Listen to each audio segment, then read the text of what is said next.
Hey everybody, GameHounds. We are all three here. Andrew's having technical difficulties. So hey, if you are listening to us for the first time, welcome to GameHounds.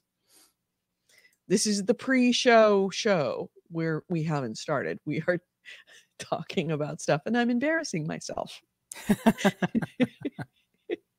I will not tell you how I embarrassed myself. That is for my next AMA in 13 years from now.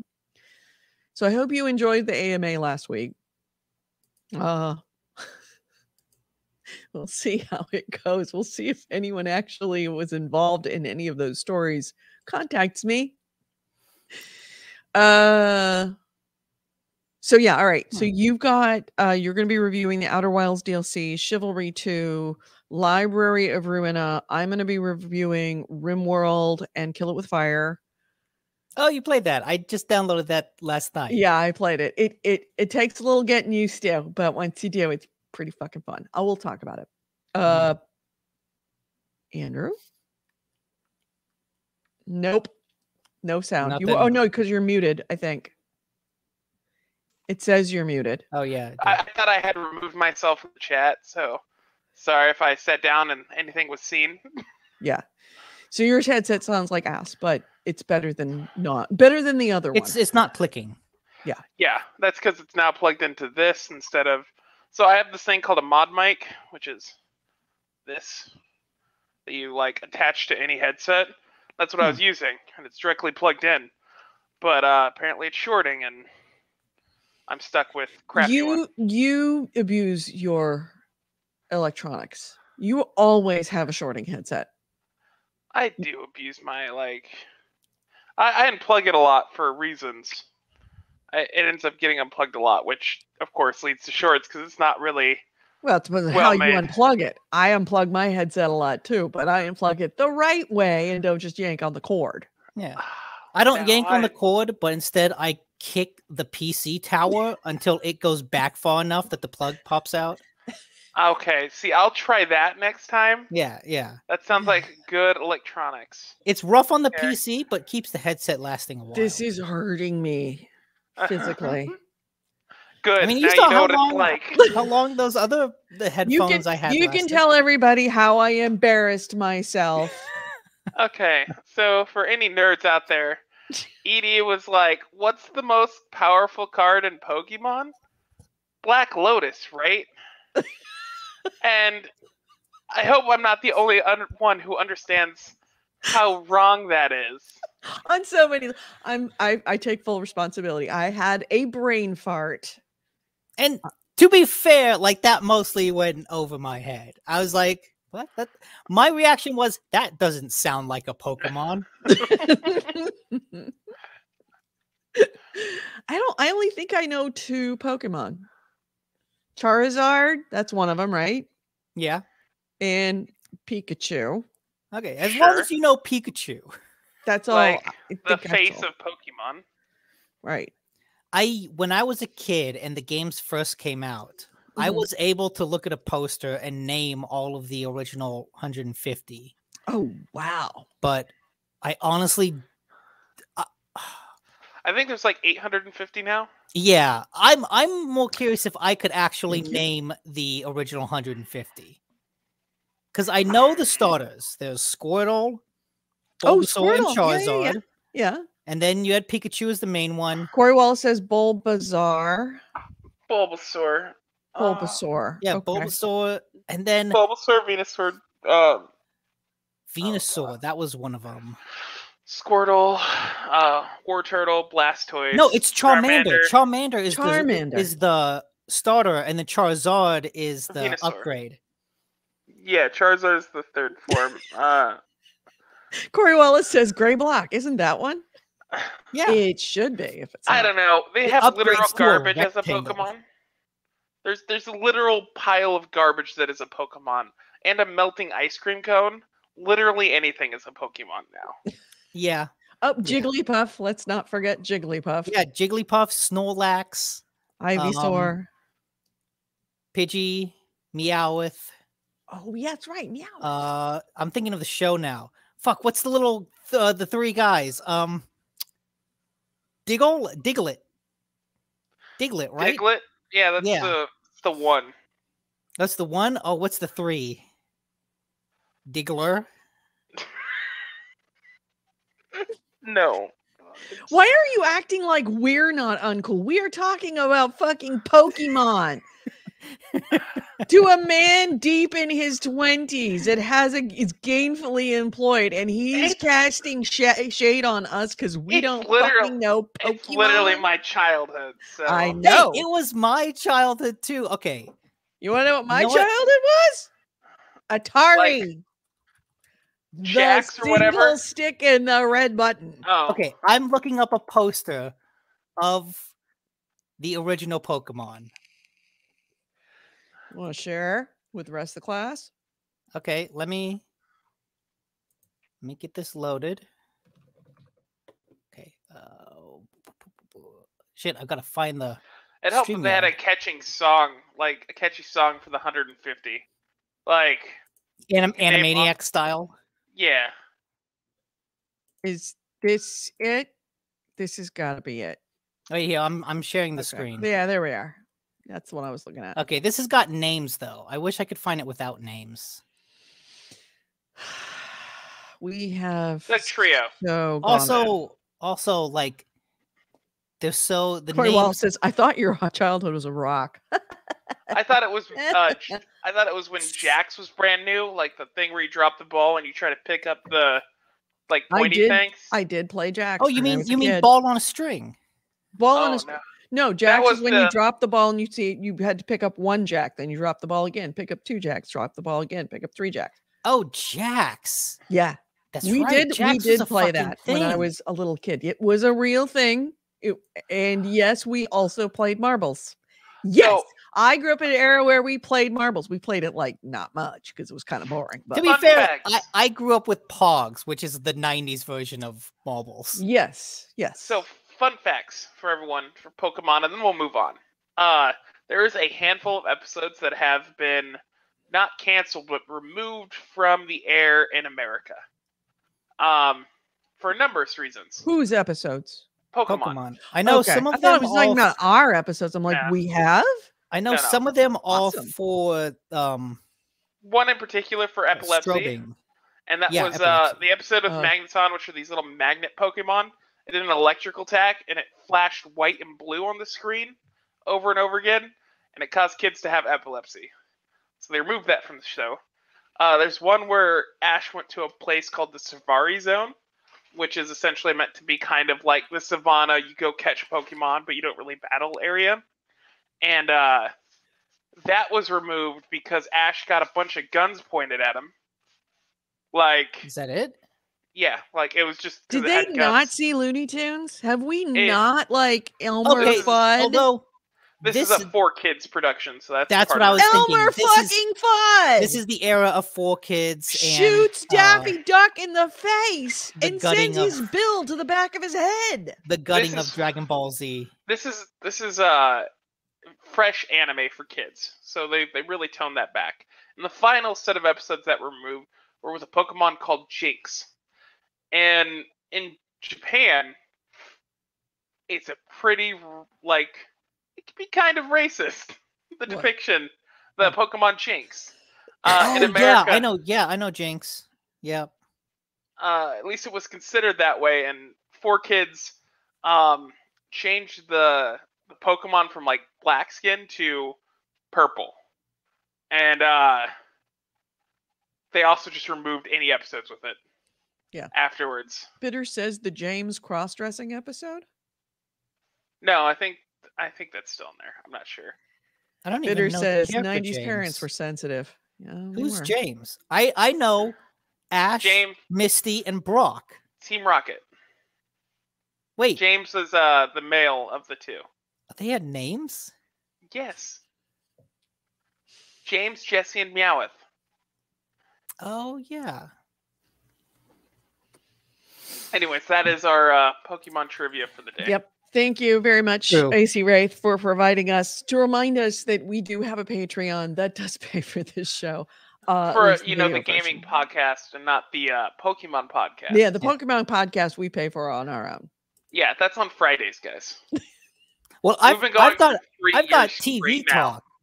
Like I've got we can do a TV cast because speaking of Jinx, I know the League of Legends show came out on Netflix, and one of the characters it follows is a woman named Jinx. Not in the episodes that were released though, because I feel like they take place they're almost like a prequel of They're a sorts. prequel. Yeah. Which is interesting because there's 9 episodes, but only 3 have been released, and they're doing a staggered release. Where like this upcoming Friday, 3 more are going to come out, and then another 3. And I suspect that there's going to be a time jump between those releases, which I think is a really interesting way to release a streaming show. Instead of doing it all at once or dole it out weekly, let the timeline of the show kind of dictate the release of the episodes. We've been releasing so much binge content lately, like seasons. Now it's a novel idea to release stuff episodically again. Like we've come full circle. Old is new. Yeah. I will say Disney Plus does the 1 episode a week, and I kind of don't like that. Yeah. It takes a while. But Arcane, the League of Legends show, it's pretty good. Really? Like it's really good. Yeah. Is it anime or live action? Animated. It's not anime. It's a really cool aesthetic, like a mix of painterly 3D art with 2D styles for like explosions and smoke and like that. Neat. It's really cool.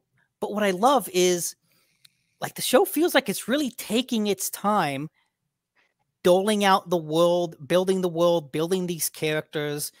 And at least for the first 2 episodes, it feels like it does a good job of having a tiny, a little thieving job go wrong, and how that's potentially going to spiral outward into great violence. And yeah, I think what I impressed, I finished the 2nd episode just this morning. And usually with a show like this, especially for a game that's like all about 150 people mashing together, I feel like the show is doing a smart job taking its time and actually telling a good story around well-written characters, because it's not just an action show. The 2nd episode ended with a character making a tough decision to avoid action and like to explicitly not get into a fight. And at that point, I was like, oh, this is very interesting. So yeah, Arcane, it's actually really good. It's a little too soon, but it might be the best animated thing they've put out since Castlevania. Ooh. I know League of Legends has like a lot of lore. That being said, they've also retconned a bunch of shit with their characters. I'm sure haven't they been kind of making up as they go along, and only in the past couple of years they're like, okay, we need to like. Yeah, and they're completely rewriting characters like backstory and lore. So you have people who've been playing the game for like close to a decade now, who love their character, and suddenly their entire character is rewritten, and it's like, Mm-hmm. So I mean, if they're making like standalone content outside of the game, I'm guessing they're going to try to really clean that up and make it one lore. Yeah, well, I feel like they were doing some of that with their card game, right? Because doesn't that have a lot more? I think that's a lot more lore heavy than League of Legends itself. Possibly. They're also making an MMO. Okay. Yeah, but they've been fucking working on that for a decade too. In the chat, they're talking about stuff getting canceled and that like there may still be cliffhangers. There was a show. I don't know if it was really popular, but it was called Kyle XY. I don't know if I've heard of that one. Premise was a guy, a kid, like a teenager, was essentially a grown human in a thing, and the idea was that if you were in the womb longer, your brain would have more time to develop. And he was in an artificial womb for like 16 years because he was grown. And he started developing psychic powers, and he's super smart, shit like that. Okay. It's a good show. I enjoyed it. Especially as a teenager, because it's for like that, I think, age group. Yeah. It ended with Kyle getting shot. No, not Kyle getting shot, but like meeting some villain and him being like, "I'm your half brother," and then like one person's injured, and then it got canceled halfway through the season after season 2. And yeah, so go watch it if you want to be entirely disappointed. That's rough. People keep. Oh, it looks like it's just Edie talking about Firefly, but at least Firefly got a movie. That's true. And I'll remember Farscape is another really, really good show. The series ends with this really piece of bullshit cliffhanger in which basically the two main characters are disintegrated. And that was it. Then they're like, hey, sorry, show's canceled. It's like, wait, what? Wow. Okay. But thankfully there is like a movie that was released afterwards called like the Peacekeeper Wars that picks up and goes on and actually does some better stuff with it. So okay, that would suck. That would anger me so much. well, when I saw it, I was fucking pissed as a teenager watching that shit. But yeah, that's also a good show. I would recommend people check out Farscape. If you want some 90s sci-fi. Since it's the TV cast, I've decided to go watch Evangelion. Oh, Evangelion. Yeah. On like the series or the new movies on Amazon? The series. Okay. And then I'm gonna go rewatch the movies. Have you seen the movies? Well, do you mean the remake movies? Yeah. I'm gonna rewatch the remake movies afterwards. Oh, so have you seen them before? No. Okay. I've started the series. Okay. I've seen the series twice. I really want to watch the new movies on Amazon. Nice. Go for it, Edie. It's 10 o'clock in the morning there, guys. It's one of those days. No, it's not. Okay, so wait, how far into Evangelion are you, and what do you think of it? I just ended episode 14. Now, spoilers for okay, you're solid ways into it. 18-year-old show. No, 26-year-old show. My bad. Bad math. I know it gets fucked up. Like, hardcore, like, mind trippy stuff. Mm-hmm. So I know what I'm in for, but I am getting there. It does not start with that stuff. No, but it does start with a lot of following Shinji around, a lot of like sort of it doesn't get into like the psychological trauma, but it does follow around a kid who is clearly depressed and clearly has issues, and it never really makes him the hero. Yeah. Even from the beginning, he's never like that kind of character. Yeah, I can see that. Because I know that's what a lot of people have complained about it. I know. Oh, I mean, fair. I can kind of see that, but it never seems like that's the point. Yeah. Like, the giant robot battles are cool so far, but they actually don't spend a lot of time on that. Most fights take, like, a few minutes tops. Mm-hmm. It's more about them dealing with problems. Yeah. And like, I love the show. I'm a big fan of it. Yeah, I mean, I'm enjoying it so far. I think I didn't watch it because I heard that, like, it wasn't finished, and then, like, the ending sucked, and then they redid the ending, and it was better, and then I recently heard that they had movies that came out on Amazon, so I was like, I'm going to give this a shot. I'm going to watch this. It's interesting because, like, the last 2 episodes of the series basically take place in the main character's head. Like, it's a very internal, abstract, like, very careful with internal. Too much spoilers. Like, I know some stuff, but I haven't. Yeah, I don't want to say that. I'm just saying, like, it all takes place in his head. Like, it's all just him. And then I think the movie, specifically the end of Eva, is like, hey, this is a more of, real world plot focused ending. Okay. It's like this is not like him just working through shit. This is like what was happening outside his head. Okay, cool. Yeah, I'm gonna hopefully finish it tonight or like sometime soon. That's about the limit of my participation in this podcast because I have not played very many games and I have no news. Oh, well, I brought a lot of stuff. All right, what games have you played so I can create banners? Grounded, and then more Apex Legends. Okay, and all right, what new? I don't have very much news either, so it might be really short.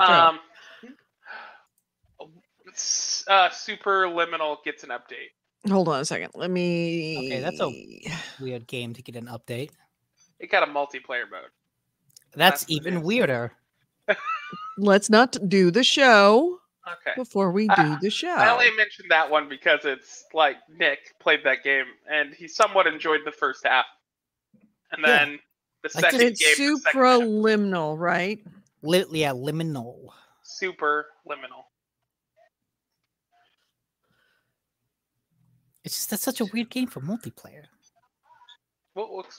It is super, not supra. Superliminal. Okay. Gets an update.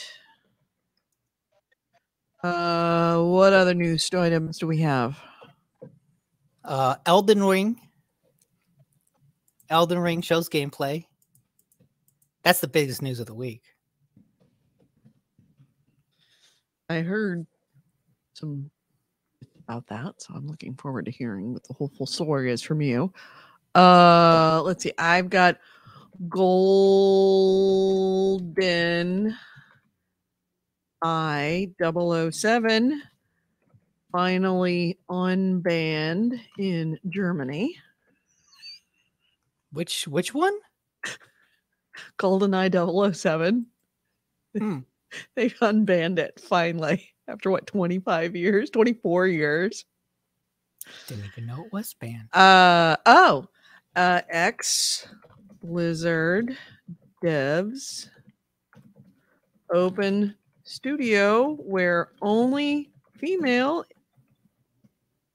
is a dog. Speaking of Blizzard, actually, make that only female employee, only female worker. It's a dog. Speaking of Blizzard, their co-lead is already stepping down. Oh, that's right. Blizzard's what do they call him? Co-lead. It is a co-lead. Co-head. Steps down. Okay. Also, Blizzard delays its games. Blizzard delays games and stocks drop. Things are going rough.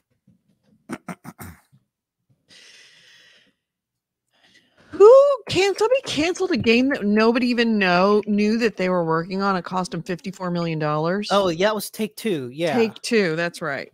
Oh, look, I had that story. I'll have to look for it again. Yeah, shit going on with Blizzard, shit going on with Ubisoft. Ubisoft raises wages. So, Take-Two canceled $54 million. We didn't know existed. What was it? Blizzard. What was it you say? Ubisoft raises wages. Employees still pissed.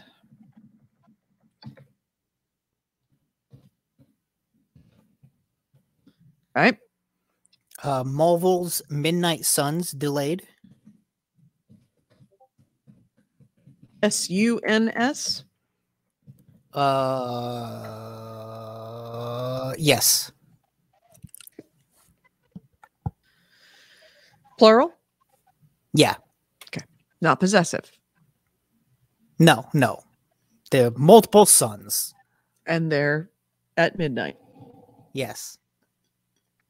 I don't understand the title. Netflix adds games on Android.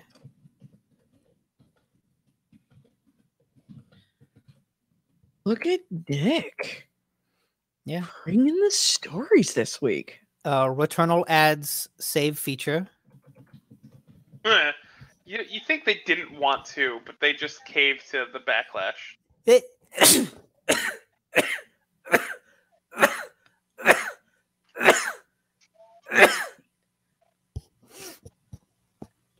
8. and people already found a way to exploit it. Of course, that was the whole reason why they didn't want to add it. I know, which I sympathize. I never had a problem with it. I have a friend who sneezes, and he always sneezes more than once, and he really hates when people say like "bless you" multiple times. Oh yeah, wait to the end.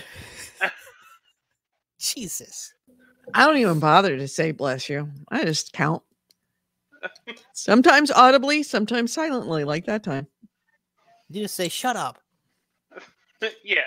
After the third time, you tell them to shut up. I've got more news. If you're ready, I'm fucking okay. PAX South canceled. Oh, that's right. Permanently. Yeah, I forgot about that. I think we talked about it briefly on the AMA.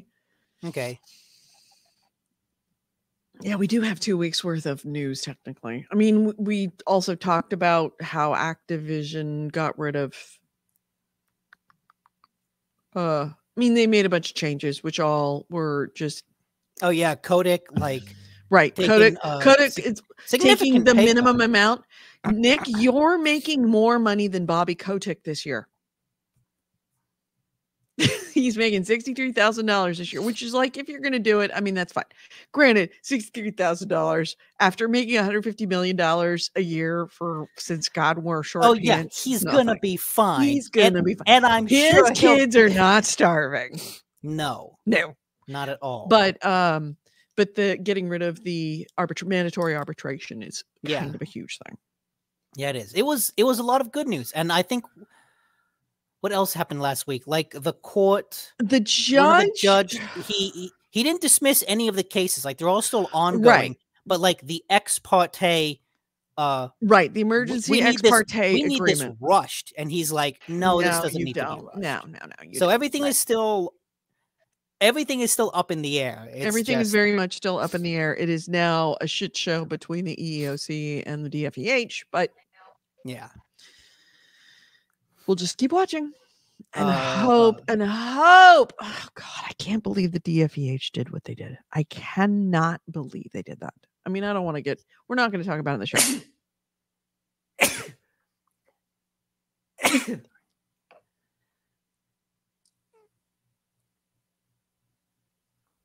Okay. 3. Wow. Underachievement. You know, I blew my load early. Okay. Anyways, it's a common problem for YouTube by load blowing his load. He meant just clip that. He was planning on taking a trip to the dump in his pickup truck, and he wanted to make sure it wasn't very dusty, so he used the like leaf blow dryer blower. Yeah, blow dryer. There we go. Used a blow dryer to clear it out. Don't demonetize us. Facebook, I know you're listening. Anyways, Fortnite. That wasn't sexual. Fortnite is shutting down in China. This I did not know about.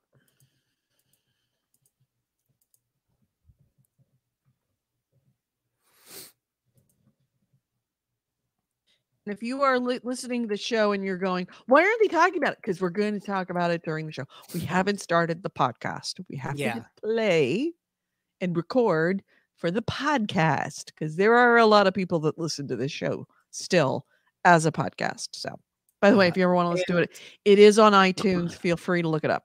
iTunes, iHeartRadio, and Spotify, and a bunch of other places. But you can go to it directly on Spreaker. And the last one I have that I think is worth a banner is you can stream PC games to an Xbox now with Nvidia's GeForce Now. Okay, hang on. I just want to say hi to Abacab. Hey, Abacab. Nice to have you in here. Abacab was here last week, I think, when we did the... Did you watch the AMA? Because you had said you never heard the whole story of the show that shall not be named. Or so the podcaster that shall not be named.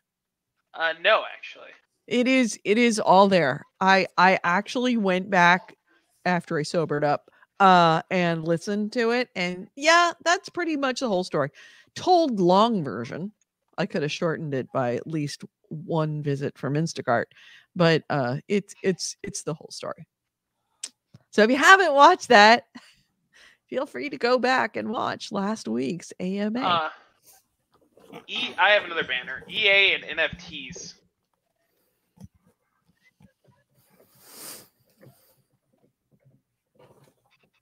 You want to make that a complete sentence or just leave it there? Just leave it there. I'm just going to leave it. There's a lot. Like, just kind of discussing that. I'm just going to create one that just says macaroni. Spelled wrong. And just leave that there. I'm curious to see what that context is. I'll figure it out. All right. So anything else before we start the show? No, that's all I got. Watching Squid Games. Squid Games, good. If you want something lighter than Squid Games, Inside Job, also on Netflix, is really funny. We were talking about it before we started. Arthdal Chronicles is Game of Thrones, but Korean. It's there's no dragons, but it is that same. There's a throne, there's a mythical kingdom, there's supernatural stuff sort of going on that has to do with like legend and prophecy, and I finished the season 1. Obviously there's going to be a season 2 because it ends on a cliffhanger, but it is I was like last week, like, holy shit, this is right up there with Game of Thrones as far as interesting multi-leveled intrigue of what's going on, and this person plotting against this person, and this person is now their friend, now they're their enemy. It's really, really, really good. And if you're missing something that has a little bit of fantasy to it and has that kind of deep story, And it's not new, right? Because I feel like I've seen Netflix recommend that to me for a while now. It has. It's been out for like a year-ish. Okay. And only finally it hit the top of my thing. I'm like, all right, finally. I mistrust most fantasy shows from other countries because I always expect Doctor Who rubber aliens. Or like the CGI just to be bad, which just drops me out of it. Korea is coming into its own for that level of technology. Is it as good as US shows, like HBO? Yeah, it's up there.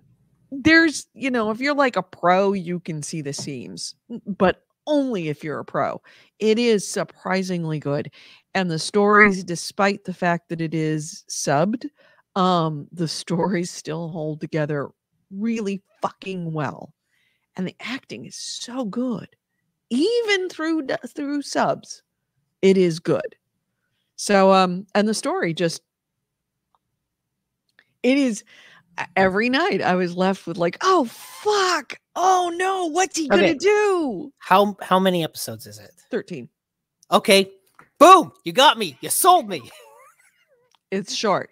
If it's not 70, if I was going to pick a show that is more American, air quote American, than any other Korean show I've watched, it's that one. Okay. It's definitely made with us in mind. It is a Netflix, original on there. I mean, they did partner with them, but it's, yeah, I'm into this show. This show is my new jam. Okay, I'll definitely have to check that out. This is going to be watching day one. Netflix I looked up on Wikipedia to find out when the next season was instantly. When because is it's it? like, oh fuck, I forgot what it was. But they have announced it at least. Oh yes, there's definitely a season 2. It ends with a point of like, oh no, clearly they already knew I feel they like had a season 2 coming. Netflix has dumped a whole lot of content in the past couple weeks. It has. Like end of the year, they're just like, here's a show, here's a show, here's a show. And it's like, fuck you, I can't watch all that stuff. I'm watching now something complete departure from everything I've been watching previously, which is I'm Not Okay With This. Oh yeah. Why aren't you okay with this? Huh? No, I'm not okay with this. Yeah, why not? Because I'm not. Oh, it is. I am not okay with this. Are you not okay with I'm not okay with this? Who's on first? Third base. So yeah, I'm not okay with this, which I'm really fucking enjoying. When I first started to watch it, it was like, yeah, my brain is not ready for this. I'm not okay with stories about somebody dying, like in the first episode. It's like, all right, now I'm a little bit more. I do have to warn you that I think it's just a season, and I think they were planning for season 2, but it got canceled due to COVID. I'm not okay with this. Yeah. The show was canceled due to COVID, or the show season? They were gonna make another season, but eventually decided like, fuck it, we're not doing any of it. Son of a bitch! Yeah. Why did you tell me this now? It's better to know this going in. I don't know that that's the case. I would rather know something like no. Than when I watched Firefly, I knew it had been canceled, and I knew it was left on a cliffhanger at the cancellation. And it made me hate it more. Did you ever watch the movie? Yes, but the movie doesn't fix the cliffhanger. It does a little bit. A little bit. It gives resolution to things. No, I wanted more. Sure. This is yeah, of course. This is the Jinro talking. Sorry, this. Still, I would. By the way, this thing I just did with the beer and the Jinro. If you want to get where you're going quickly, this is it. This is the one. Do not stop. Do not pass go. Do not collect $2,000. It is an express way to Drunkville. Okay, was it Sapporo? It is any lager, but I use Sapporo because I don't get a reaction to it. And this is a thing that you will see, and if you ever watch Korean dramas, and this is like a thing that everybody does in Korea, apparently. Soju, any kind of soju. I just happen to have a Jinro. You just drop it in like a Boilermaker. Yeah, instant drunk down. Okay, I'll return to that later because one of the games I played is a just absolutely wonderful drunk game. Really? Good to know. Oh, beautifully. Can we start the show? Yeah, First, I just have to have one last piece of commentary. It is better for a show to end on a cliffhanger than to have a bad ending. Game of Thrones would have been better if it ended at season 6 instead of season 8. If it got canceled at season 6. Yeah, I can't argue with that. Game of Thrones would have been better if J.R.R. Tolkien, whatever his name is, and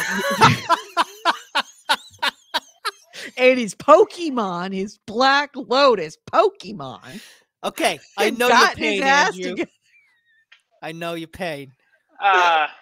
Had finally finished the story. That is definitely not the ending he intended, because the television show, and I think we're far enough along, the TV show never addressed the zombie issue that occurred in the books.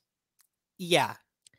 In the books, Lady let's see, Jon Snow's Lady Stark what's his name? Starks. The Caitlin. Caitlin Stark. Caitlin Stark dies and comes back as a fucking zombie, along with, dare I say, what's her name? The female knight. Oh, Brienne. Brienne. I want to call her Bridget. Brienne. She and Brienne come back as zombies. Wait, but I didn't think Brienne died in the yes. book. I thought, as I recall, maybe it was Brienne. No, maybe it was Caitlin Stark comes back, and Brienne is pledged to protect the Starks, and so Brienne becomes the living protector of the zombie. Yeah. Well, this, and then the comet never addressed. That was not the ending that was planned for those books. It's just that dude gave up. He was like, "Fuck, why? I'm getting paid." Benioff and Weiss kind of gave up on the show. Benioff and Weiss? No, J.R.R. Martin. George Martin. J.R.R. Martin gave up on the show because he couldn't get his WordStar working or whatever he was writing it on. Notepads, he's just no. He wrote it on WordStar. This is true. No, I know.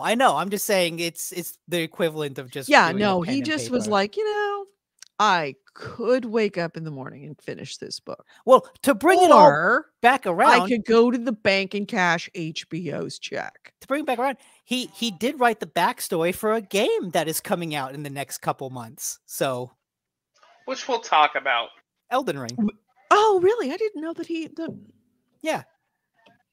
It's funny because he's done some interviews saying like, yeah, I wrote the backstory like 2 years ago, and now it's just coming out. No. Everything he says from here on out is just no. He's not doing. He may have written something and send somebody a legal pad full of scribbles. That's not him writing on it. He's now just. I believe that he wrote for Elden Rings. I don't believe he wrote any Game of Thrones content, but I think he did it for Elden Ring. Well, he wrote Game of Thrones content for the first 3 seasons. We should definitely move on. I'm saying, all of a sudden now we move on. When we talk about Pokemon, it's 25 fucking minutes. Look, George R. R. Martin had to write something to stop from writing Game of Thrones. And that thing was Elden Ring. He can't just sit and not write anything. He has to find something else to write. All right, we will put this to a vote. Who wants Drunk Edie arguing Game of Thrones, or who wants to do the show? There's a epic rap battle of history of Tolkien and Martin. Yes, that is awesome. I just love that AC Wraith found it. Like as we're talking about this, he went and found a link to help with this conversation, and I think it's amazing. That is fantastic. I would totally play that right now. But then we just get demonetized or banned off of fucking Facebook or something. Fuck Facebook. No. I'm sorry. Fuck Meta. Oh yeah. Oh, Meta. Oh, that what? The pre-show is the real show. You're damn right. We're gonna start the show. Let's. Andrew, shut up. Let's start the show. My bad. It's my bad for dragging this on, guys. I'm asshole. Yeah, sitting there talking about magic cards. Sorry, Andrew. If I hope this has not dissuaded you of going to PAX with us sometimes, because PAX is essentially this, but for 5 days, 4 days. With board games. But with board games. With the board games involved. Oh yes, absolutely. All right. Blood Reaper says, can we have both? Way to optimize your future. I'm all for that. Why do not ask for both? We'll break up the show from pre-show and put that on its own listing, and then podcast. Look, we will double the GameHounds output while doing nothing new. You know what? We can have 2 GameHounds shows. Let me ask this. This is a technical question, and it is serious. This is sober, Edith. Andrew, bring that microphone very close to your mouth. Like this. Yeah, closer. Okay, so all right, it is. Yes. All right, definitely come through that.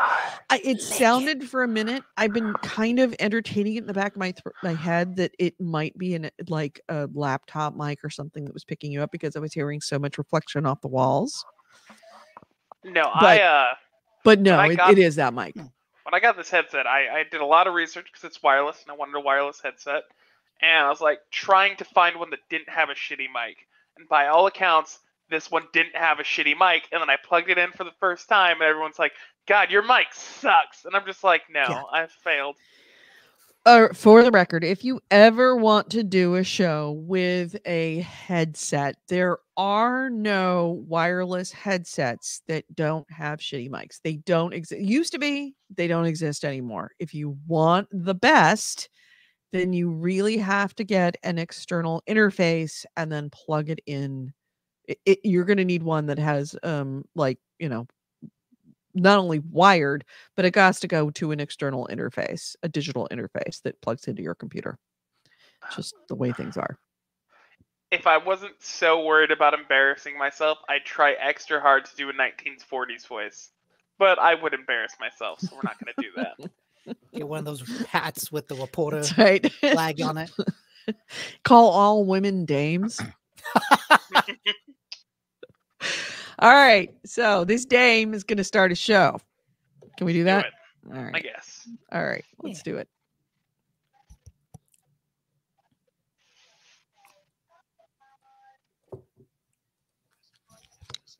Video games, modern culture, and technology. It's been so long since I've done this. I've forgotten how to do it. If you're younger than 18 or are easily offended, please stop this podcast now. Oh, and your mom says to take out the trash and do your homework.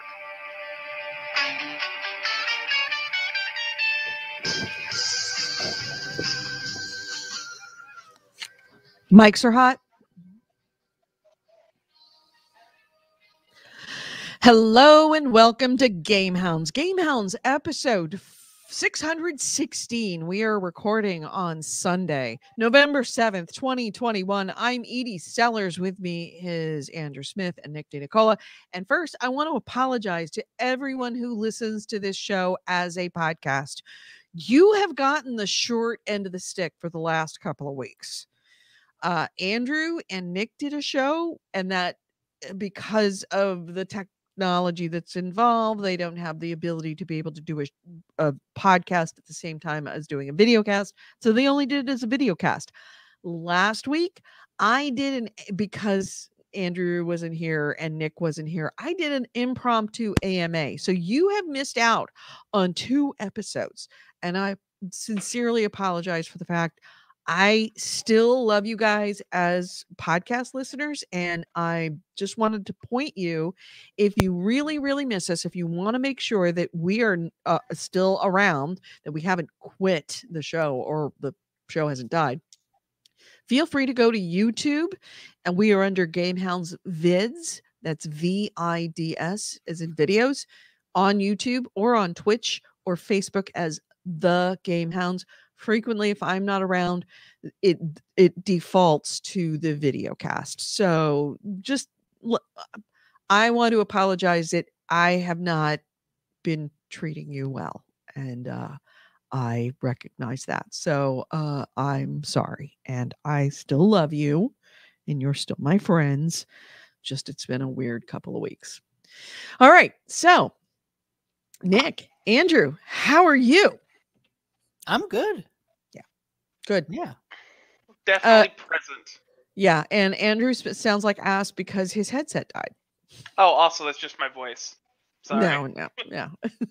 This is actually like a super high quality headset. This is what you actually sound like. This is what I always sound like. You know, it's kind of funny. We talk about headsets, and Nick, you were like, I want to replace my headset because I get a really good sounding one. And honestly, your current, now that I've been listening, well, maybe it's because you're up against Andrew, your headset doesn't sound terrible. I didn't really notice you the lowered the difference. bar, Andrew. I've lowered the bar. Yes, it's very much like when they introduced when they changed the formula on Coca-Cola and they made it so that nobody noticed. They changed the formula in Coca-Cola by introducing new Coke in the middle and everybody hating it and bringing back the old Coke. But it had been so long that everybody forgot what old Coke tasted like, so they thought it was old Coke. It's not. Well, it's either this shitty headset or me dealing with a mic that has a short in it that may or may not be like clicking that I can't hear. Yeah. Yeah. No. This is way, way better. Bitter says your mic came from Noah's Ark. And everybody's mentioning in the chat room that there is a drunk cast going on. Yes, there is a drunk cast going on. There's a Edie's drunk, and Nick and I are just kind of babysitting. Well, I mean, I did put eggnog in my coffee, like spiked eggnog. Oh, eggnog with whiskey and rum, and it's good, but it's also not going to get me drunk. No. I am drinking. What is it? I really should find out the name of it. Go chat room. What is the name of what I'm drinking? The lager where you drop a shot of soju in it. It's a Korean drink. It's not a car bomb. It's not a car bomb. No, it's the same concept as a Irish car. Okay, is it a Irish car bomb? Is what that's called. Is it a so make? Maybe something I don't from. know. I don't drink, so this is all like beer plus soju equals so make, your new favorite summer refresher. Is it so make or somaki? Oh, it could be somaki. It's Somek as a M-A-E-K. So it must be Somek. Yeah, I'm drinking a Somek. It's a portmanteau of soju and make ju. Okay. So yeah, that's what I've been drinking, and those are an express train to Drunktown. So yeah, no, but they also taste delicious. Actually, then that's a great segue. I really want you and you, Andrew, everyone should download and check out Chivalry 2. All right, let's talk games. I saw the trailer on this. You told me that I would love this because it was a mix. It was, how did you describe it? Kingdom Come Deliverance mixed with Battlefield.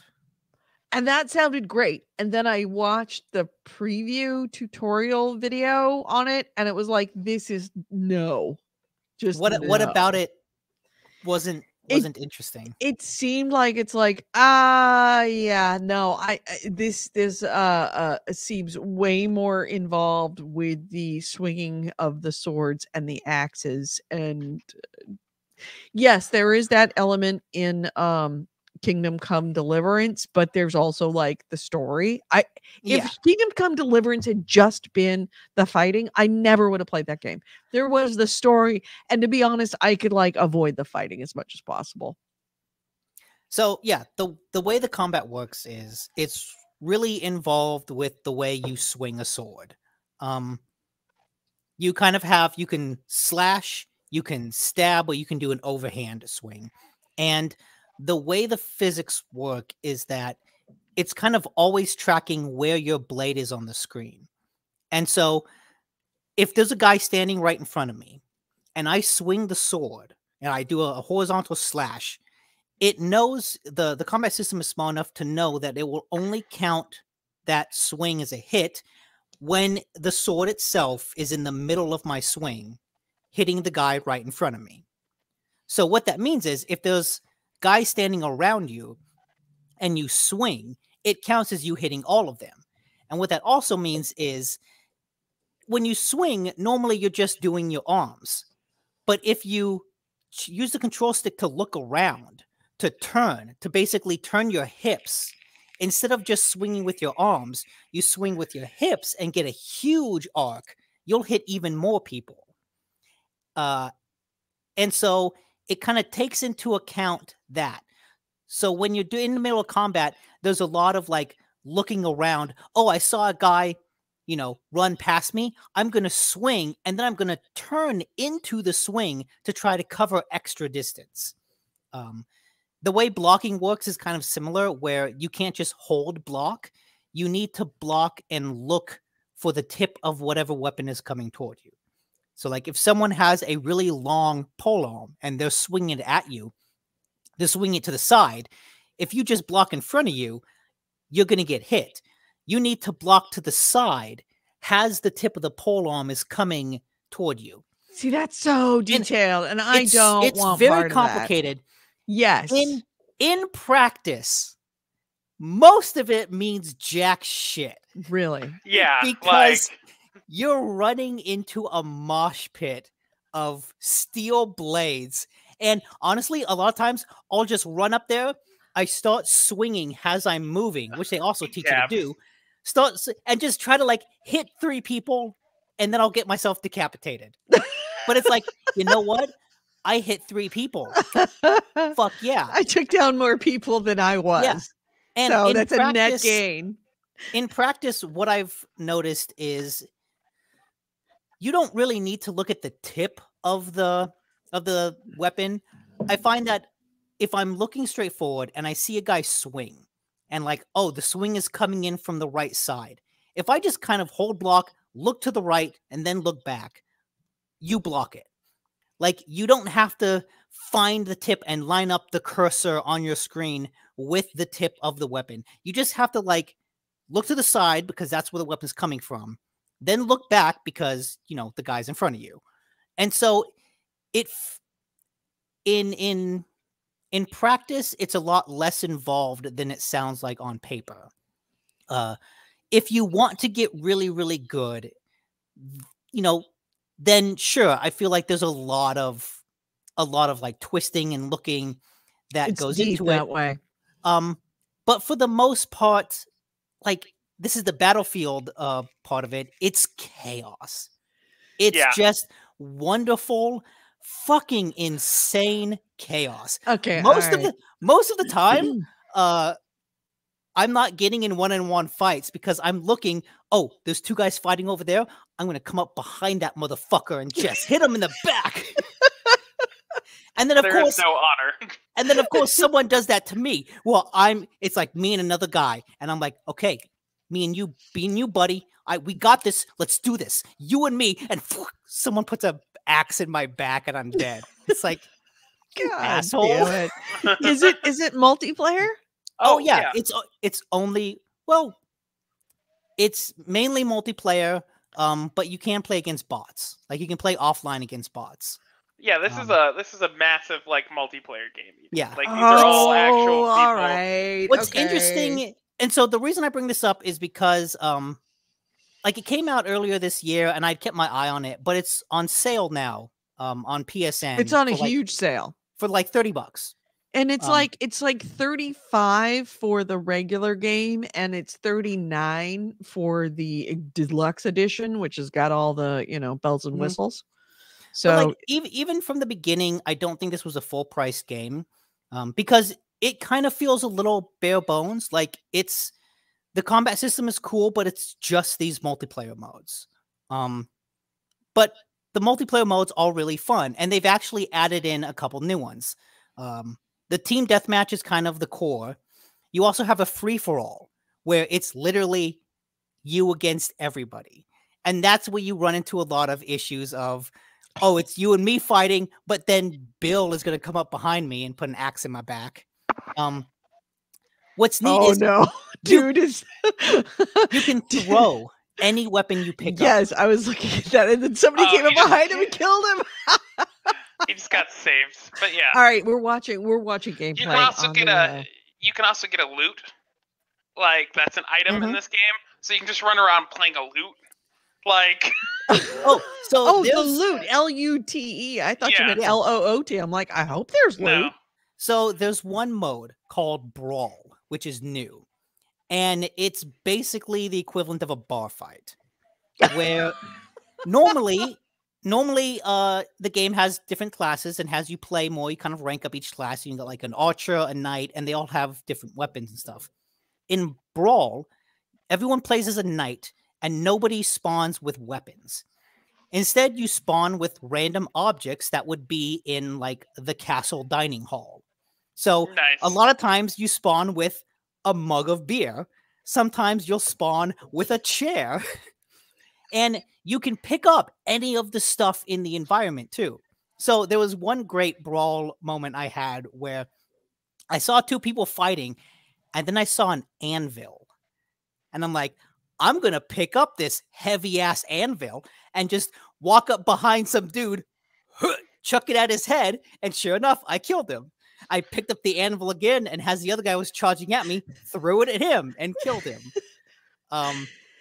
I think Goalie just like hijacked our account and said Goalie might stop by in YouTube comments occasionally, but scheduling conflicts and a growing lack of interest in video games made him leave the cast. You can find him on the Board Game Podcast, Digital to Dice. I think that was AC Wraith doing his best. Oh, doing his best to simulate Goalie hijacking our account. Oh, he says that was me. He's just being an awesome link bitch, like amazing. He's being the amazing person he is. All right. And, all right, yeah, so you convinced me. Right, you convinced me that this, because I saw it and I'm like, I watched before I bought it because I'm like, I'm trying to, budget myself a little bit. Did I between, a big trip where I'm spending a lot of money and I'm trying to, be a little bit more mindful of wild spending that I could easily do. I thought, do I really want to spend $40 on this? And I saw the video and I'm like, oh yeah, this is the part of Kingdom Come Deliverance that I liked least. So I wasn't interested in doing it. But now you're kind of convincing me that this might be. So it's like the chaos of battle is one of the most fun things about it. And it is one of those games where I've had moments where it takes me 8 seconds to spawn and then I'm alive for 5 seconds. But what's nice is, unlike Battlefield, where you'll spend a good 2 minutes trying to get from the spawn point back into the fight, in this one, you spend like 5 seconds. Like the front line is no more than 5 seconds away from you at any time. So even when you die really fast, it's pretty easy to just get back into the action. And what is nice is, because it's all about the chaos, it's kind of okay when, just hang back, look for someone fighting someone else, and then just go and be an asshole to them. Be a rat. Yeah, be a rat. There is no honor. And a lot of fights, if I just manage to hit someone, I'm like, okay, I've done my part. Look, I weakened that guy for you. Now other people go kill him. I feel like anyone who's played For Honor, this is the worst part of For Honor condensed into a game. Yeah. Like, the mechanics are good enough that when you get into a one-on-one fight, like if you're good, when you've kind of internalized, oh, I don't need to turn all this way, or when oh, this guy's coming at me with a medium-sized weapon, so I know I only have to turn a little bit to block these attacks. Oh, he's coming at me with a polearm. I need to block longer. Or just knowing that guy has a polearm, I've got a fucking hammer. I need to get in super close to get to him. You can have some really, really thrilling one-on-one fights. And there have been times where, like, I've gotten in a one-on-one fight with a guy, killed him, turned around, gotten in a one-on-one fight with another guy, killed him, then turned around, got in another one-on-one fight. I'm just like, I'm going to take all of you on by myself. We'll do this. And then other times I just, run up behind someone and hit them. All right. You convinced me. I will be buying this tonight. And so and like I said, it's a great game to play like drunk because a lot of it is just kind of funny. The brawl when you're running around with a chair trying to hit someone, a lot of times, I'm fighting and all of a sudden a guy comes up with an axe behind me and my head just pops off. It's like, what the fuck? There was one time I was playing in first person because there is a third person mode, obviously, on the screen. Playing in first person, guy comes up behind me, kills me, and I see a head just go, and I think, wait, is that my head? No, my head's over here. Why is my head over there? This man was dual wielding a beer mug and a beer bottle, and I just think that's the ultimate brawl technique. And I learned this by accident. if you have a mug in Brawl, there is a button. If you hit the special button, you'll drink it. And like the screen gets really blurry, really dark. And at first I thought it was a bug because I was like, I don't fucking know what's going on. What happened to my screen? Why is it so dark? Turns out I was drunk. All right, I'm in. I'm in for this. Yeah. I'm good. So Chivalry. Yeah. Chivalry 2. All right. We'll be doing that tonight. Cool. I'm definitely gonna get into it. I have to play Black for Blood with you guys at some point. Yes, you were the one that made me buy it, and then fucking you're never fucking playing it. I played with Dad more than I played with you. I haven't played much lately. Like, you guys recently started playing this week, right? Actually, I didn't play much of games last week. This week. No, I've been playing for a couple of weeks. Yeah, I didn't play much last week. I was watching. I didn't play any of this week. Movies and stuff. Yeah, we will play. Don't worry. Okay. Let's see. Let me hit Kill It With Fire. We'll just do round robin. Yeah. Kill It With Fire. Kill It With Fire is available on Game Pass. It is a game about killing spiders. And it's kind of funny because I'm not a spider afraid, arachnophobic at all. I don't mind spiders. But I can see that this was definitely created by somebody who has an issue with spiders. The point of it is to you go into a part, you start in a house, and there's different levels, and you can progress all the way through it. And you are essentially looking for spiders. You are given a spider tracker, and you can pick up just about everything in the house. And as you're playing along, you start off with very minimal weapons. You start off with a clipboard, and then you have to like pick up other things and throw things at it in order to kill it. Each room has multiple doors. There are multiple rooms behind each of the doors, and as you can see on the screen, you just start off bashing it with the clipboard. As you go along, you acquire more weapons. Weapons go with you from level to level. So you also get a can of hairspray with a lighter. You get C4. You get a shotgun. You get a frying pan, and you need to kill a certain amount of spiders. And then each time that you develop, you hit different objectives. You achieve objectives, ultimately the objectives by opening up all the doors. That's based on killing the spiders. But you will find little notes around saying, set 20 things on fire. Or break all of the picture frames in the house. And if you've gone through looking for the spiders and you've launched everything into the center of the room, then you have to undo everything in the center of the room to find all the fucking picture frames. I've had that happen a number of times. As you go farther and farther along in the game, it becomes harder and harder to find the spiders, because in order to find the spiders, you have to kind of pick up everything and then throw it into the room, which makes it very hard to find shit because you fucked up the room. So you kind of have to be strategic, and you want to look for stuff, but you kind of want to keep all the things from each room in a specific place so that you can go back to it. You don't want to destroy it too much. You don't want to destroy it too much. Exactly.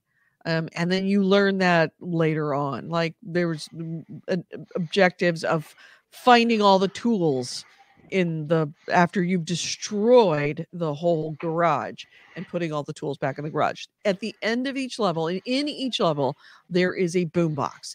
That boombox starts a challenge. That it may be that you need to kill 10 spiders with fire, or you need to kill 10 spiders or 15 spiders without using explosives, or you need to kill 5 spiders, but you have to do it in 30 seconds and you have to chase them around. And every time that you try and you scare a spider, that spider speeds up. Also, the spiders get more interesting. They start out with very basic spiders, turn into jumping spiders, which are terrifying because they open up a drawer and all of a sudden, spiders jumping at you. It doesn't hurt you, but still, it's like something that it makes you jump. So essentially, it is just a combination puzzle game, combination. Oh, and there's also a limit on the amount of stuff you have. Like you eventually run out of hairspray or batteries for your spider tracker. You can also find upgrades for these things as well. Bullets for your revolver or your sniper rifle. Yes, you do have a sniper gun. That seems necessary. Yeah, the shotgun. Yeah, you run you so it's also a challenge to find more of these resources without using them as well. So, and those resources carry, or lack thereof, carry into the next level. And it goes into multiple places. It's it's a great just way to kill time before going to bed. It's I spreading. pressed the wrong button. I'm sorry. Sorry. So yeah, Kill It With Fire. Money well spent. I got it on Game Pass, so it was free. I don't know that I would spend a lot of money on this. I mean, I would call this a $10 game tops. I don't know, just because this is a simulator, like, kill a spider simulator game, I feel it's necessary to mention a different game, and I'll just briefly bring it up. It comes out on the 25th of November on PlayStation and Xbox, and then I think Steam, but I think it's early access as well. It's called Deer Simulator. If you ever want to know what it's like to be a deer, play that game, and it is not at all, like, over the top. If you want to bring up a video of it, you can see it. But I haven't played it, obviously, but I just think it needs a shout out because it's kind of amazing. Oh, do you mean Deer Simulator? Yes. DEER. DEEEER. Yeah. As opposed to Deer. DEAR. Deer Simulator. No. Very bad day today. Like the animal. Yes. If you want to go ahead and look up a video of that, you get to know what it's like. Oh yeah, there's a 5-story tall koala hanging off the side of a skyscraper. No, it's very realistic, very to life. Oh, I found it. All right, got it. Yeah, you're right. It is DEEEER Simulator. Yeah, I found it on Steam. Yep. That deer is a motorcycle.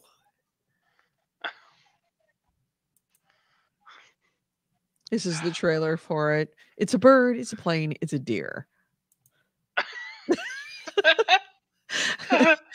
So you're trying to save the deer in Deer Simulator? Not quite. You are the deer. Oh, yeah, okay. All right. It's Goat Simulator, but on acid. Got it. Yeah, definitely. All right, I'm totally into this. So yeah, to end my review of Kill It With Fire, I would say if you need to buy it, I wouldn't spend more than $10 on it. Definitely, it's a $5 game. If you have it on Game Pass, absolutely. This is definitely a winding down at the end of the night, killing spiders kind of game.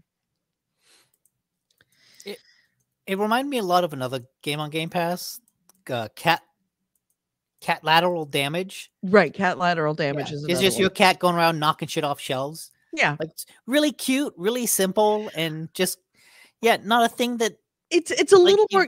When I originally started it, I thought it was a lot like that, where you're just kind of supposed to fuck up shit in the room, and ultimately that's not what it is. It's a little more challenging than just cat, because Cat Lateral Damage is you're just supposed to knock shit off. Yeah. This is, I'd say if that's too slow for you, then this would be the next step up. Okay. I'm trying to protect my cat's privacy. There we go. Yeah. And have no privacy. DJ Phil Collins says Deer Simulator, DEAR, would probably be Eliza. Point. So what Nick went, I went, Andrew, now it's your turn. Okay, then I guess I'll talk a little bit about Grounded. Grounded's a survival game that's been out for a little while by Obsidian. It's the one where you're shrunk like your kids in the backyard. Oh yeah. Speaking of spiders. Yeah, those things have some terrifying spiders. Played that a little bit. If you're interested, it had an update recently, and I think it's super cute. They added a desert environment, and it's just a giant sandbox. Nice. And I think that's like cute. Like that's a great way to add a desert environment to that game. Not a lot to say about it. If you like survival games, it's a nice co-op one. With kind of a story that you work through. It's pretty fun though. Not much to say there. I mean, it's been out for a while. I haven't played anything like new. Okay. All right. Nick, your next game. Yeah. I played and finished the Outer Wilds DLC called The Echoes of the Eye. And it's really great and really frustrating at the same time.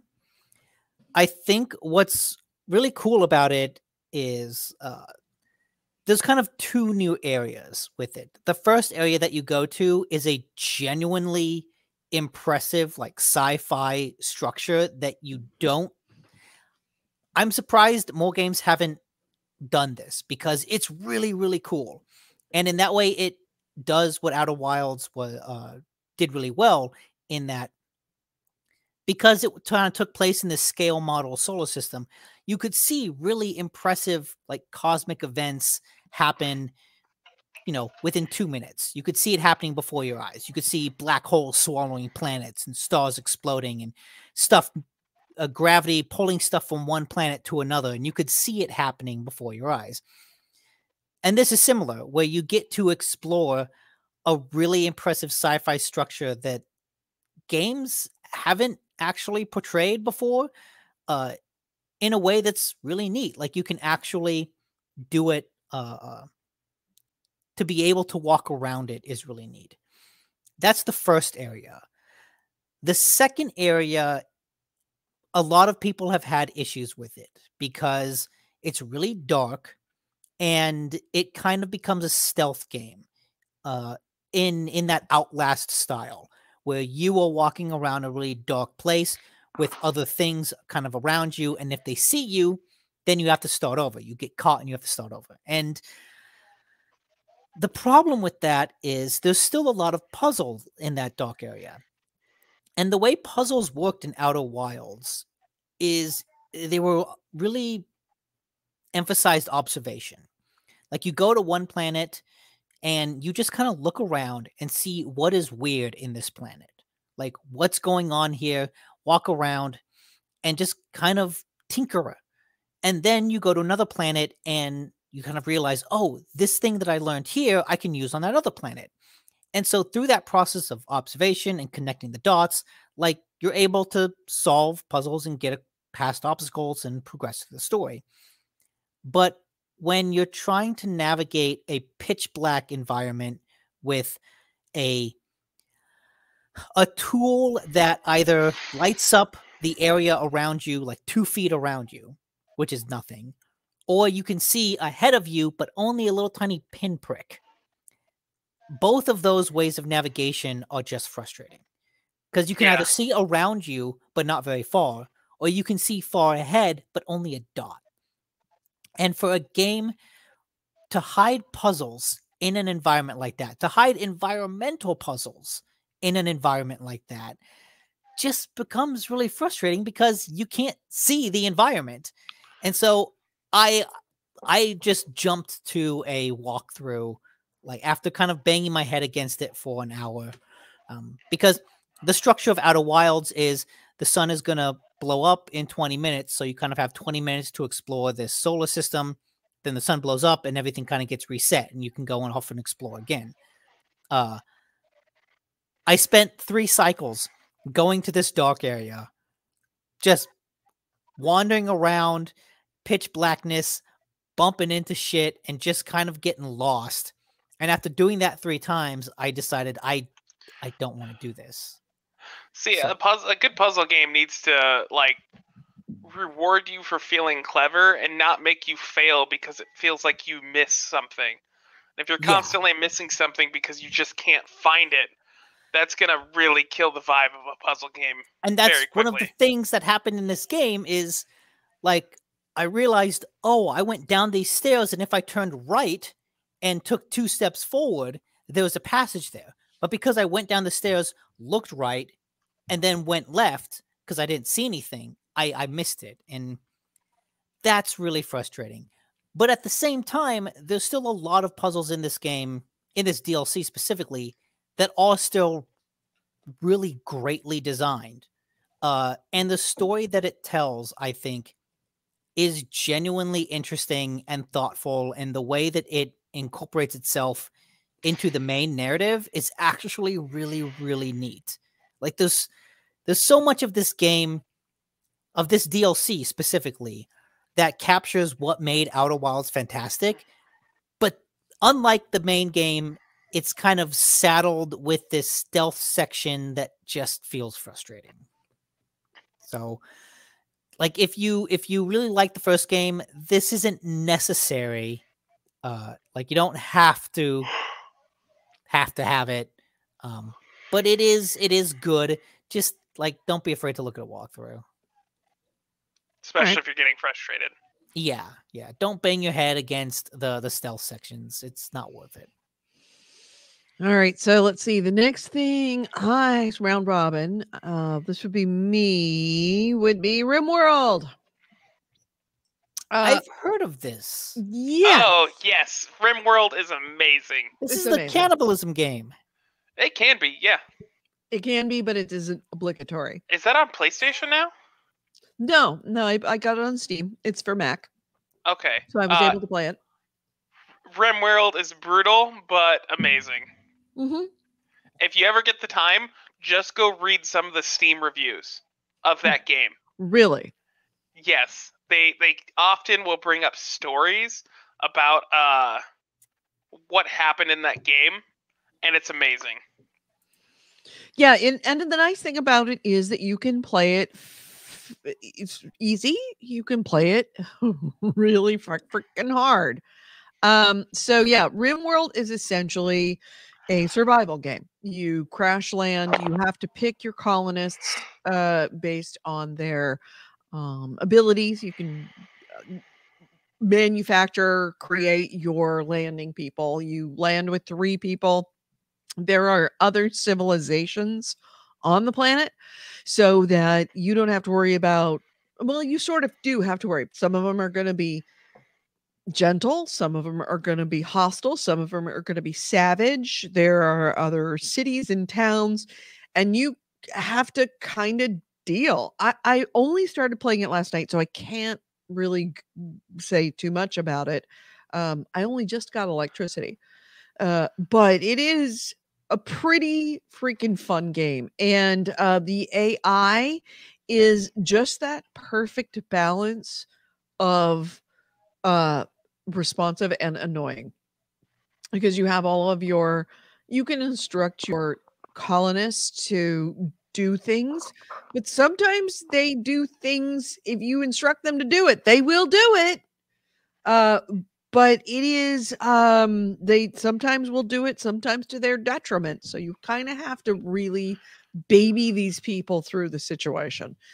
It's like trying to herd cats a lot of times. It's it's a little rough, but the game is hilarious.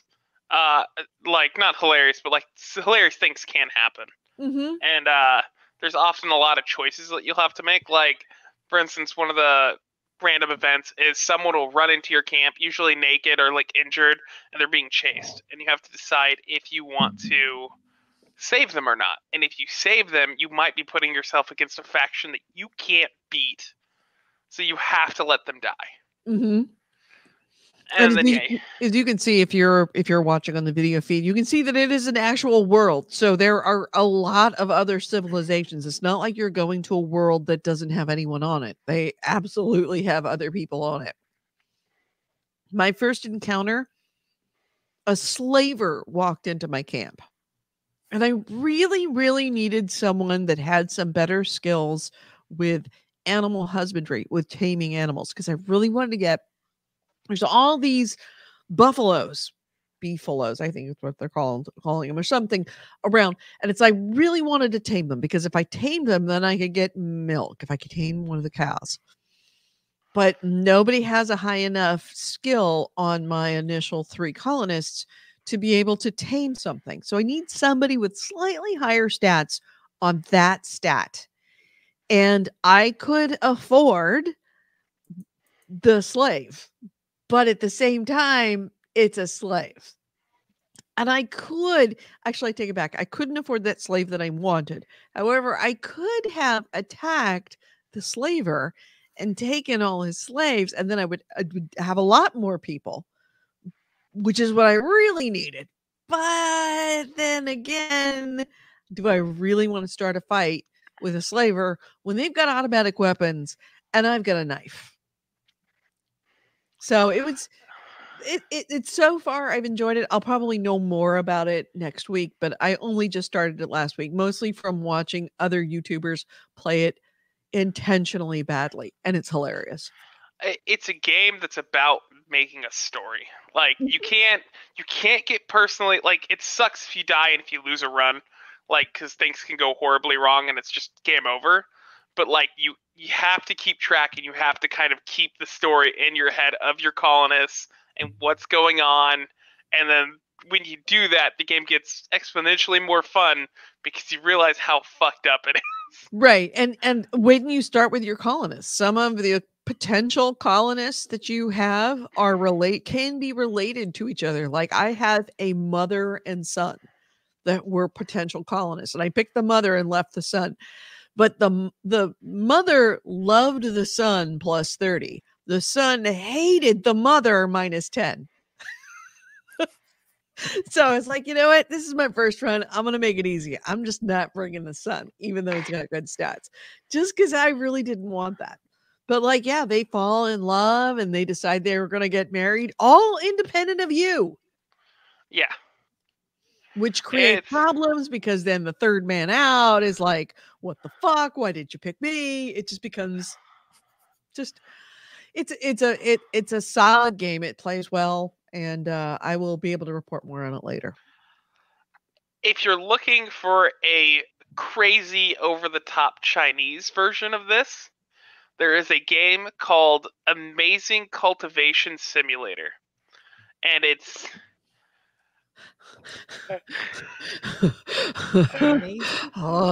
that sounds awesome or awful. Not quite I don't sure know which. The amount of mechanics in this game are fucking insane. So it's not like a cheaply made, not well thought out like version, like just a ripoff. Like you play, like your main characters are immortals who are trying to ascend to godhood, and you have to. There's multiple ways to do this. You can either get people to worship you, so you'll get normal humans who can like grow and die, and you try to build a religion around you, and they'll worship you. You can meditate to the point of where like eventually you'll raise your cultivation stat and like ascend to godhood, a mixture of the two. And there's like another way that I forget. And the amount of and like when you eventually like start to become like a demigod and stuff, you can start flying around, you get special powers and stuff. Really? This sounds interesting. Yeah, it's essentially Rimworld, but if it was Chinese themed and insane. All right. Well, let me get used to Rimworld before I go for the Chinese themed insane version. So yeah, Rimworld sounds it's so far so good. DJ Phil Collins says getting Dwarf Fortress flashbacks. I've never played Dwarf Fortress. Neither did I. I've seen enough that it looks similar. Yep. But Rimworld I did buy it on Steam. It's kind of funny. I bought that on Steam sort of without a question, but I balked at Chivalry 2 because you recommended it. Well, that was way. Oh, that hurts. What? You've recommended some really shitty stuff to me. Rimworld is at full price, $35 always. It's like it rarely goes on sale, and when it does, it's like 10% on sale now. No, not $35 Rimworld. is its full price. Oh yeah, you're right, 35. It rarely goes on sale, so I wouldn't wait for it. And like I said, 10% max usually. It doesn't need to go on sale. It is that good of a game that it knows what it is, and it's already at a low price of $30. It's at a low price of $35. Yeah. Yeah, that was ultimately what I read in Reddit and forums, and it's like, it doesn't go on sale.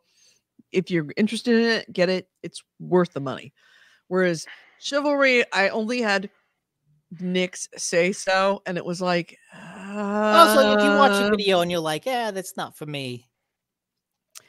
No. Mostly it was because I hadn't had it explained to you of why it's awesome. All I had seen was the video, and I thought of Chivalry 2 and thought, this is all the parts of Kingdom Come Deliverance that I hated about. I didn't like very much. And I feel like, I just don't, even if it's on sale, I don't feel like this is a game that would be all about me. I'm like 90%. I feel like the best way to like distinguish that from Chivalry 2 is like Kingdom Come took itself really seriously. Its combat was really serious, very grounded. This game kind of has similar mechanics, but there's a button, a dedicated button for Battle Cry. And it is, good Lord, it is the stupidest battle cry.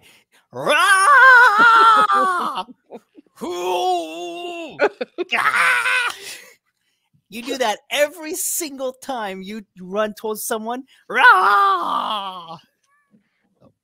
That's my new ringtone. I need a hi, Shepard. Do you need help? You just scared the cats. All right. Yeah. All right. So, your next game, Andrew. Apex Legends, I guess. I mentioned playing this quite a bit. Season 11 dropped. I remember playing that like when it first came out and thinking, I'm playing it now before everybody turns into assholes because eventually I'm not going to be able to play this game. But I'm glad I did. Got it out of my system. Not coming back. A lot's changed since you played. A lot has changed. And they recently, with Season 11, they just added a new map. It is the largest map by far. I think it's 15% larger than the other maps. It has issues, but it's like this nice tropical map, which hasn't been done before in the game, and it's pretty fun. In the map, they now have AI enemies, so like there's these things called prowlers, which are these kind of dog cat-like things that attack you. The pro players hate them because they'll be in a fight and suddenly they're getting attacked by an AI thing, and they hate that. Sorry. But honestly, I don't have much, I don't know, respect for pros in this game, because if anything changes, they're immediately like, this is the worst thing ever, this should be removed. And I'm just not for that. I mean, I think the enemy AI things are fun. Typically it's people complaining because they're in a fight and suddenly they're getting attacked, and they don't like that. Which I get, I guess. I get it. They're pros. They hate it when their job changes. But if you don't want your job to change, go work it in and out. They added a new champion. Like fries with that. They added a new legend to the game, which is pretty cool. Their abilities is like if there's someone when you die, you leave a death box that you can loot from. She can basically ping it and tell you where their allies are. And then ooh, that's nice. She has this ability where she can throw this arc star thing, and it's like a shuriken.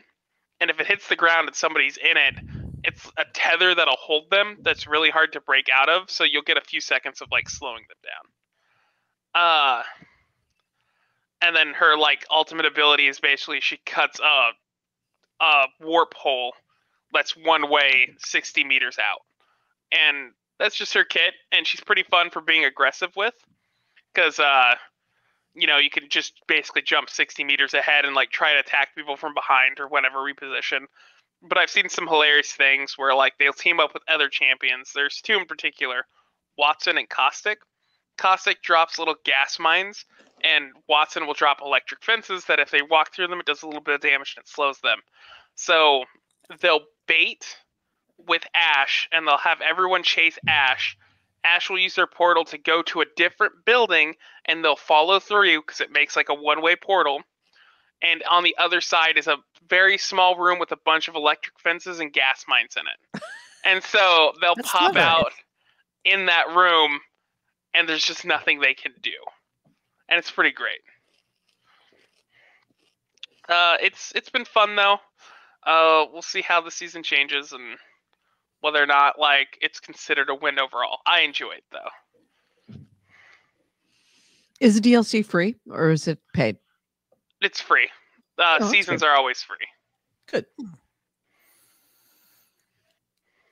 All right. So Nick, your next game. The last thing I played, I started this last night, and I had originally meant for it to just be like, oh, I've downloaded too many Game Pass games. I just want to play this for a little bit, you know, to see what it's like and then delete it. I ended up playing it until like 4:30 in the morning. Ooh, I love games like that. It's interesting. It's undeniably interesting. It might be good. Maybe it's great. It's called Library of Ruina. I've seen it described as like deck building and kind of roguelike, but it's not really either of those things. It does have... I don't get the roguelike at all. Maybe I missaw that. There is like a card system and kind of a deck building system, but it's not what you think. And it's also part visual novel. So I don't know where to start with this game because holy fuck, is this thing dense. Dense with story that like is weirdly explained. Dense with mechanics that are both well explained and like not enough. So narrative wise, this dude Roland kind of wakes up in a library and he doesn't really know how he got there. And then the library director shows up and asks, how did you get here? And then just kind of kills him and then resurrects his body and is like, okay, I may have been a little too hasty here. And then Roland kind of becomes a librarian. And the library itself is kind of a mystical place, clearly. I'm not entirely sure how it works. It might be somewhat sentient because the way the game progresses is the library sends invitations to people. They come to the library looking for something. And then you, as a librarian, it's your job to kill them and turn them into books. I don't think that's what a librarian's job is. Yeah. I could be wrong. Maybe I've misunderstood what librarians were trying to do to me every time I visited. Yeah, but, they're all trying to murder you.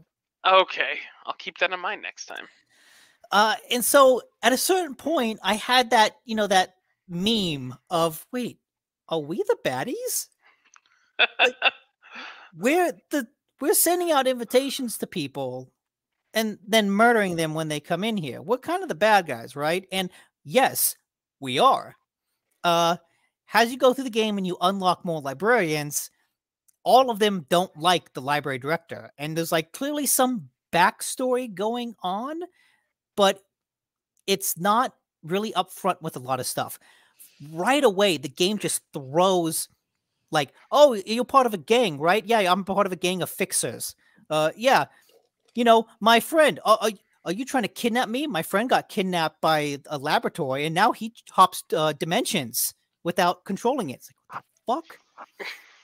It's like, are you human? Oh, no, these people, they changed their human body out for robot bodies. Like, is that a thing that happens? The government of this world apparently keeps track of urban legends because the way you rank up has a library is you start as an urban myth, then you rank up to urban legend, and then you like make up more and more. So it's like you literally are working for a boogeyman. Like that's what the library is. It's the equivalent of a boogeyman, a sort of mythical place that people get invited to and then never come back from.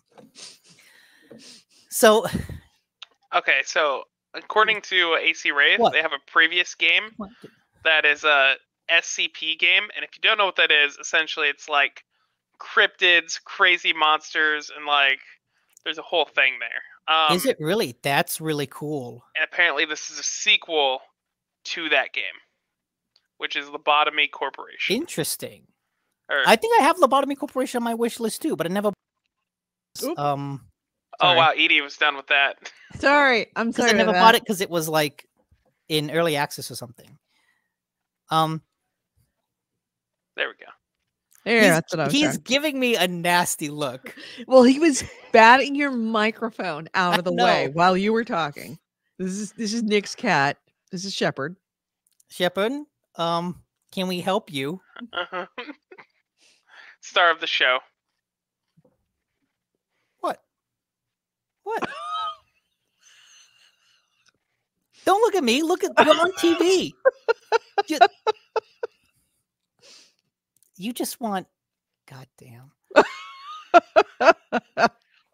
Yeah, the SCP Foundation is a giant crowdsourced fiction site. It's basically like people can come up with monsters.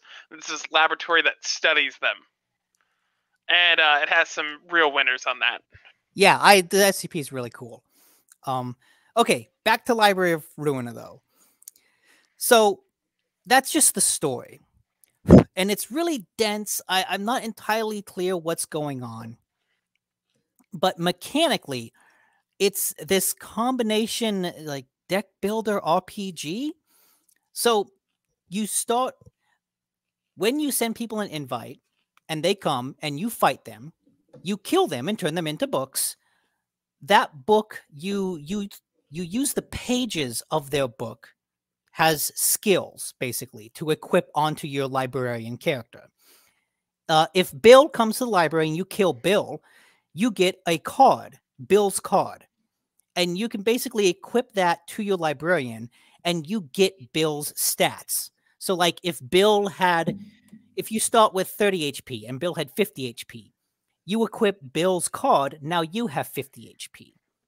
And so you're doing that to kind of upgrade your character's stats. They don't level up. You just keep equipping better characters onto them. There are also combat cards, which you get from different people when you kill them. And those are basically your skills. That's where the deck building comes in that all of these skills, all of these combat abilities are in the form of cards. And you can equip 9 at once. Like when you build your deck, it's only 9 cards. So it's not a lot. But how this differs from deck builders in general is that normally you build a deck. When you take a card from that deck and you play it or use it or discard it, that card is not in the deck anymore. It's been played. It cannot be got again. Right. It's a one-time use. Not in this game. In this game, if I have like Laser Blast, some ability, and I pull that, then if I play that, there's a chance that I'll get Laser card again. I've had like 3 of the same card in my hand when I've only had 1 in my deck. So it replaces the card back in the deck as opposed to discards it. Well, it feels like whenever you pull a card, you're basically like you can have 4 or 5 in your hand at once. And whenever you pull a new card, you're basically pulling from that pool of 9 that you can equip. So like and again, I think this is how it works. There's a lot of I think this is how it works. Because even after like playing for 4 hours, I'm still trying to get my head around this. Because it's fucking dense. And it might be a amazing RPG combat system. Because every time I realize, oh wait, I think it works like this. It kind of opens up a whole new realm of strategic possibilities. So basically, you equip these skills to you. Each skill has like different icons on it, and there are like 5 actions you can take. You can block, you can evade, you can do a slashing attack, a piercing attack, or a blunt attack. So 3 forms of attack, 2 forms of evading. The type of attack matters because every character card kind of has weaknesses and defenses to certain types of attacks. So like, oh, this guy's weak against slashing, but strong against piercing. So I should try to do slash attacks against them, right? Yeah, it makes sense. It's obvious. But the card, like each card you get, each ability will have a combination of those. Maybe it's just a pierce attack, or maybe it's evade then pierce, or maybe it's slash block. Each of those actions has a dice roll associated with it. So like, I'm going to slash for 1 to 4 damage. I'm going to slash for 1 to 7 damage. Then I'm going to block for 2 to 6 damage. And it's a lot at first, and the game by default will automatically roll those dice for you, which, yeah, that's pleasant. But when you're trying to learn these systems, it's like, I'm going to have my characters go, and all of a sudden shit happens. It's like, wait, what happened? Right. What? I don't get it. So thankfully in the game, you can like turn that off and roll those dice manually, which is just a good way to kind of like figure out what is going on. Make you understand the mechanics behind what's happening, Yeah, so that you understand the game itself. Yeah.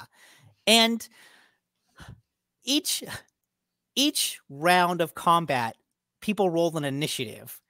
But what I've realized is I don't know if that matters if it's only one-on-one, but sometimes it does feel like it matters, because when you're fighting a person, they are going to play a card. They play a slash block. So they're doing 3 things. That means that I should do 3 things. But like, oh, their third action is a block. So that means if I only have 2 actions, they're blocking. They're not coming at me. So I'm cool. I don't have to worry about that. But like, if I'm going to attack on my 3rd turn, I have to take their block into consideration.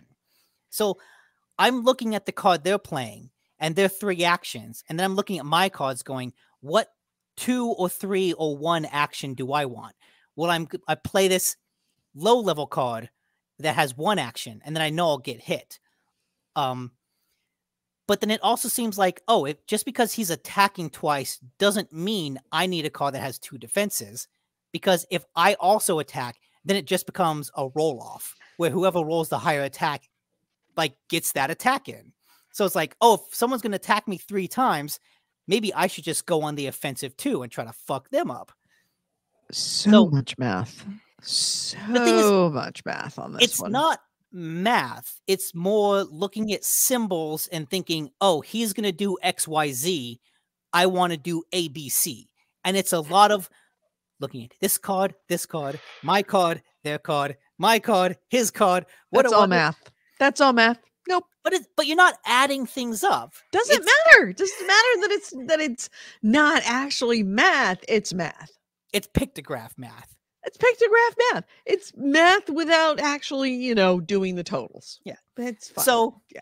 Like, that's just one-on-one. Well, sometimes those days are necessary that you want to dive into something like that. But oh yeah, like general, I said, it is fucking mind-blowingly dense.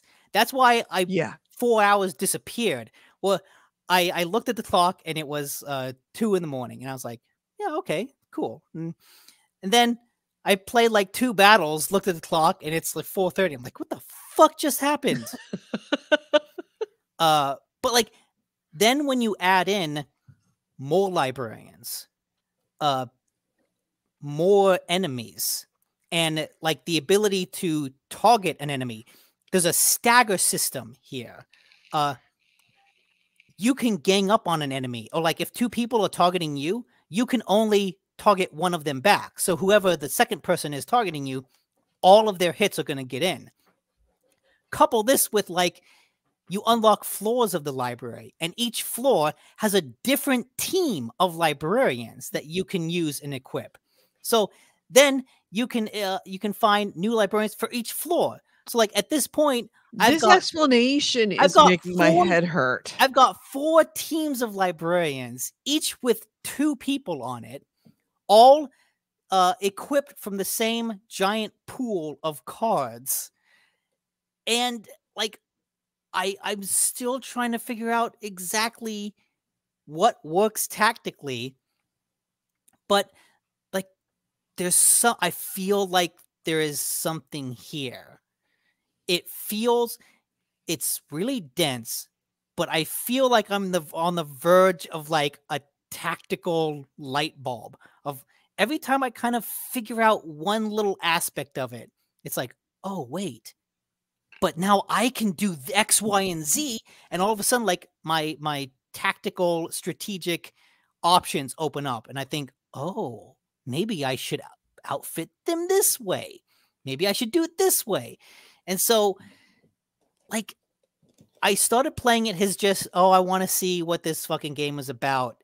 And I'm like, this might be great or it might be shit, but I don't know. I can't tell.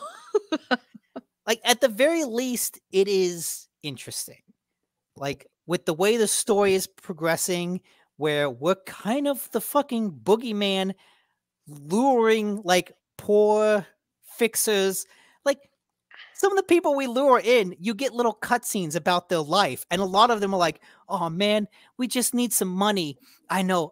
Don't worry. Like, with a boss talking to his employees, like, yeah, I know we're fixers, but we need to get some good jobs out there. We can't just get jobs looking for lost cats. We need bigger jobs with money. Oh, hey, what's this invitation? Library? What's a book? I don't know. Sounds like it could be worth some money. Let's go check it out. Oh, now we all die. It's like, what the fuck are we doing? Couple that with, I looked at how long to beat, because I was like, how long is this game? It's like 115 hours. Oh, God. Holy shit.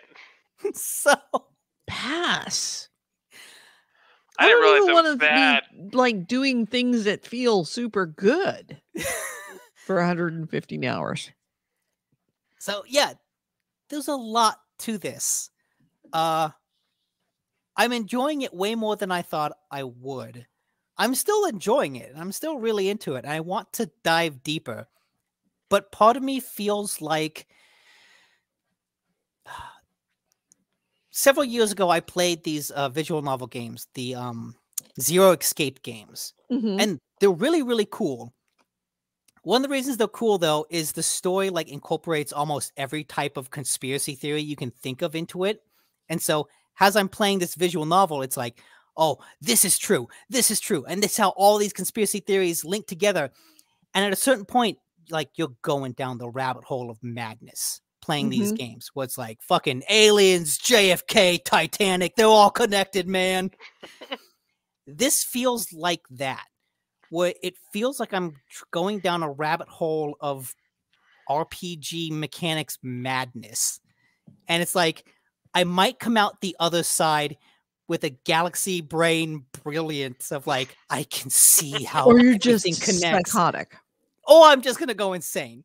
Right. You know, I might have a cork board of like this librarian and this librarian and this card and this floor, this abnormality, this fixer, this urban legend. They all connect, man. I'm either going to come out the other side being brilliant or insane. And I don't know which it is, but I'm kind of having fun on the descent into madness. All right. Good deal. But that's what it is. It's a descent into madness. Library Please of don't Ruin. go mad. Please don't go mad. We've only had that happen once for the co-host of GameHounds. Don't want to do that again. Library of Ruin just might ruin ya. We're just gonna go ahead and do this. Chaos, you go. You go. Oh, you no, go. I'm done. I don't have anything else. I've since removed Nick. Jesus. Wow. And this coming from the woman that asked if Pokemon Go, the most powerful Pokemon Go card was a Black Lotus? I just made that up on the spot. I was not holding on to that. A Pokemon Go card is Black Lotus. Let's move on. Let's move on to the news. Yeah. All right, moving on to wait for it. Let's hit hold on a second, and the news.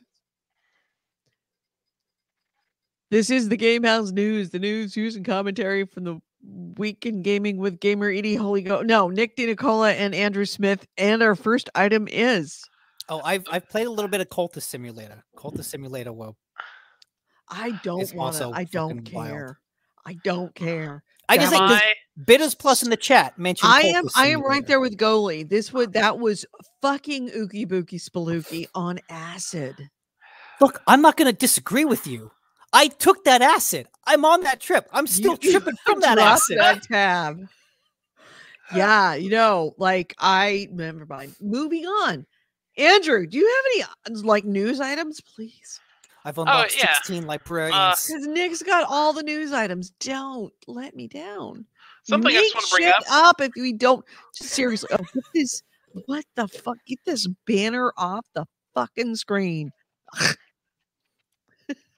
Hey, I can send you links to the stories I have, and you can talk about them. So something I just want to mention real quick, because I just found this out. Apparently, I think this is neat, but you can Twitch stream the first episode of Arcane, the League of Legends Netflix show that we were just talking about earlier. Yeah, you can just stream it on Twitch. Oh, with a viewership with the first episode. Really? Oh, that's kind of nice. Oh, it's not like someone's streaming it. It's like I could stream out the first episode legally. Yeah, while watching it and interacting with your chat. Oh, that's so smart. That's cool. That is so smart. The let's watch option. Yeah. What a smart idea. They know their audience and they know how to entice their audience. Although great idea. You might have to be careful because the intro song is an Imagine Dragons song, and I don't know. The RIAA might jump on that. So that's a good point. Well, this was purposely set up, so I really hope that's not the case. I would hope so too, but yeah, just I thought that was interesting and a quick mention, just because that makes sense with it being a game, and then based off of a game, it's a good way of getting people to see it and then maybe pick up Netflix to watch it. And again, that's like huge super clever.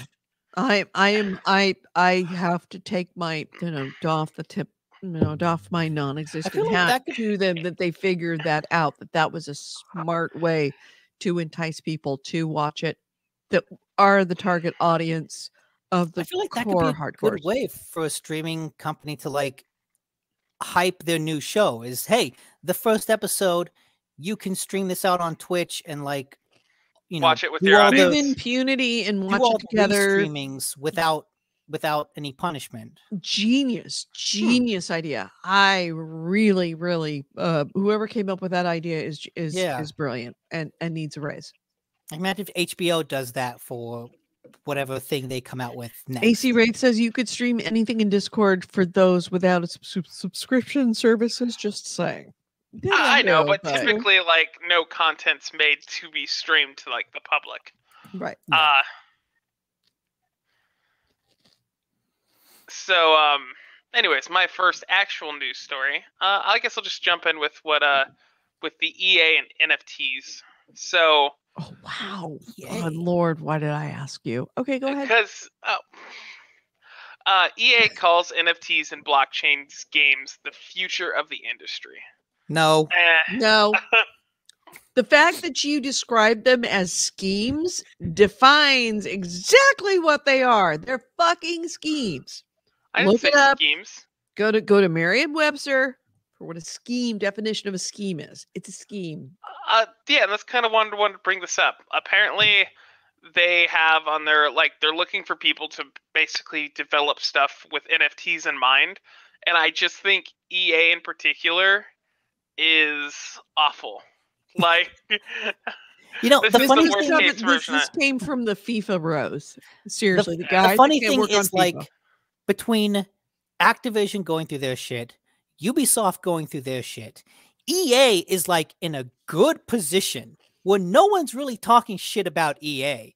And then they're like, hey, how can we get people to hate us? It's like, that's not a competition you want to be in.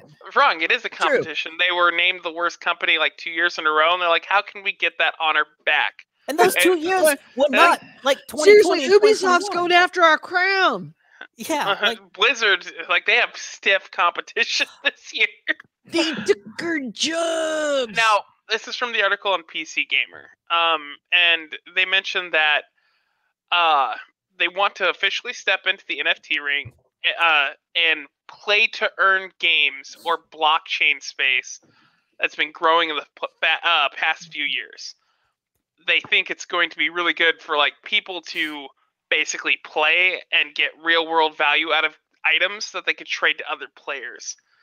And this is so getting drunk on your own farts. Seriously, this is somebody's 20-something kid going, NFTs are the future, Dad. And then changing their no.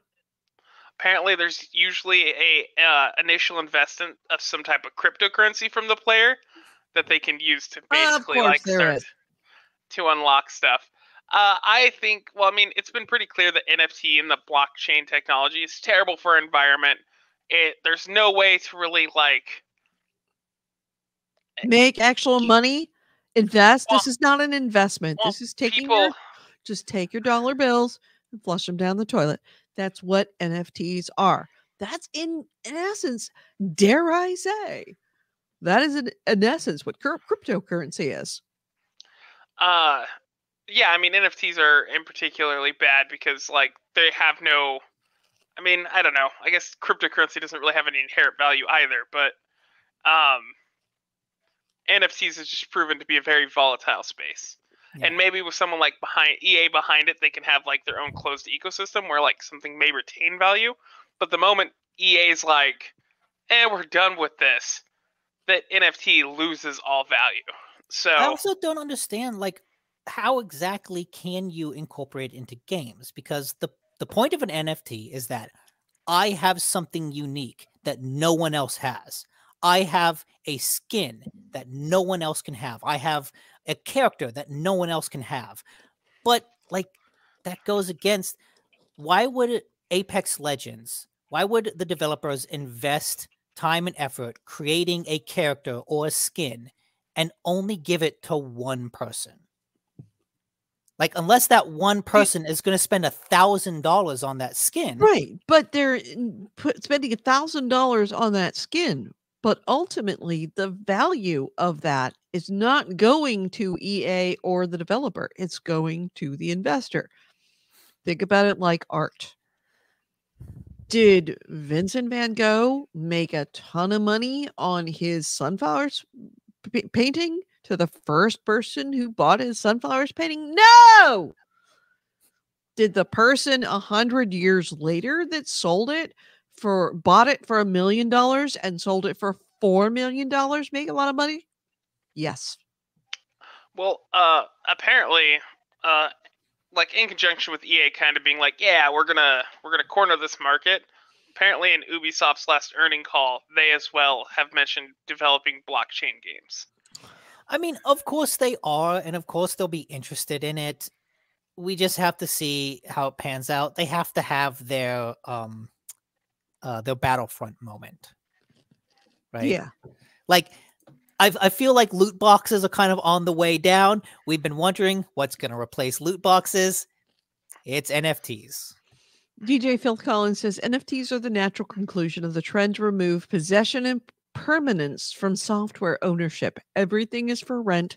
You own nothing. That's not a bad analogy at all.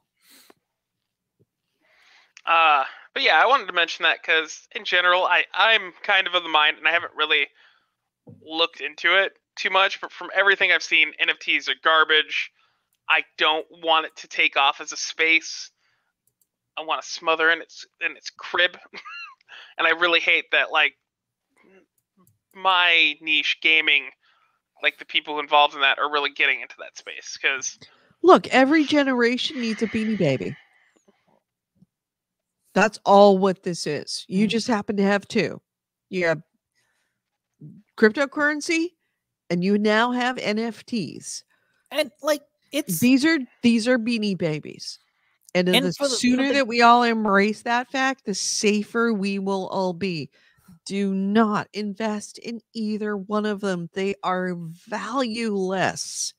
And from a gaming space, like we've seen like this, things like this come and go, from loot boxes to online passes to you know, way back in the 360 era, like if you bought a game used, it's like, oh, we're gonna lock content behind it. Like they've all been doing stuff like this, and this is just the latest. The issue is that NFTs have real world consequences.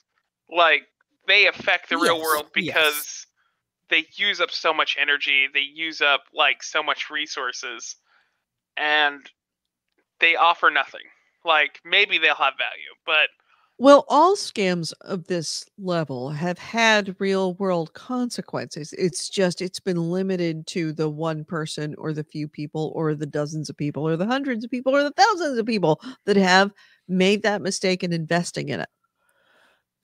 It's always had real world consequences. It's just these are different consequences. Well, I mean, like environmental consequences, not necessarily environmental consequences. Not just loss of money. Right. Right.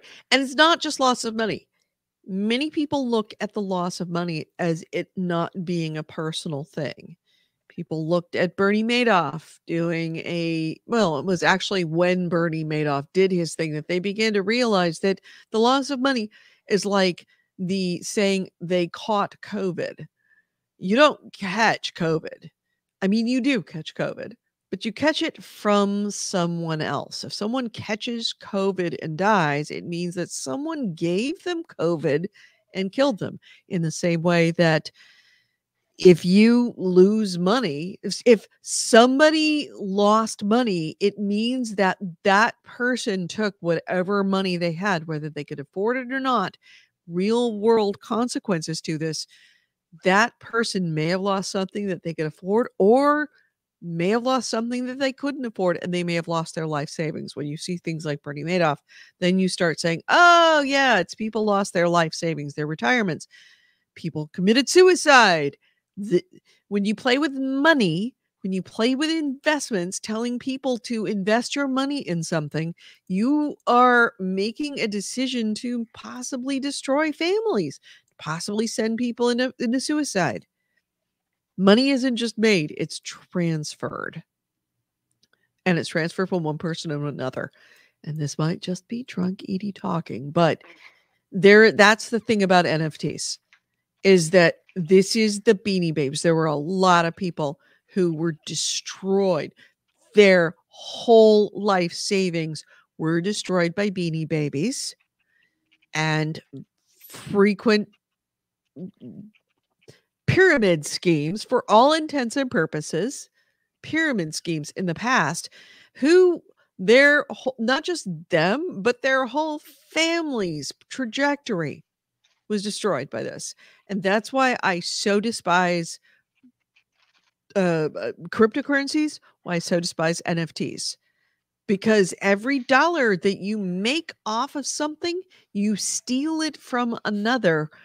And that person, you have no idea what situation they're in. You have no idea if ripping them off will end up causing them to kill themselves or whatever. It's just, it's so vile.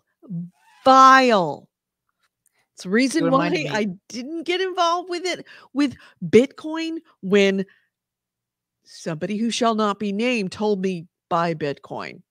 And yeah, if I'd have done it, I'd be a multi-billionaire about now. But I'm glad I didn't, because at least I can go to sleep and know I didn't murder someone. I mean, it's basically gambling.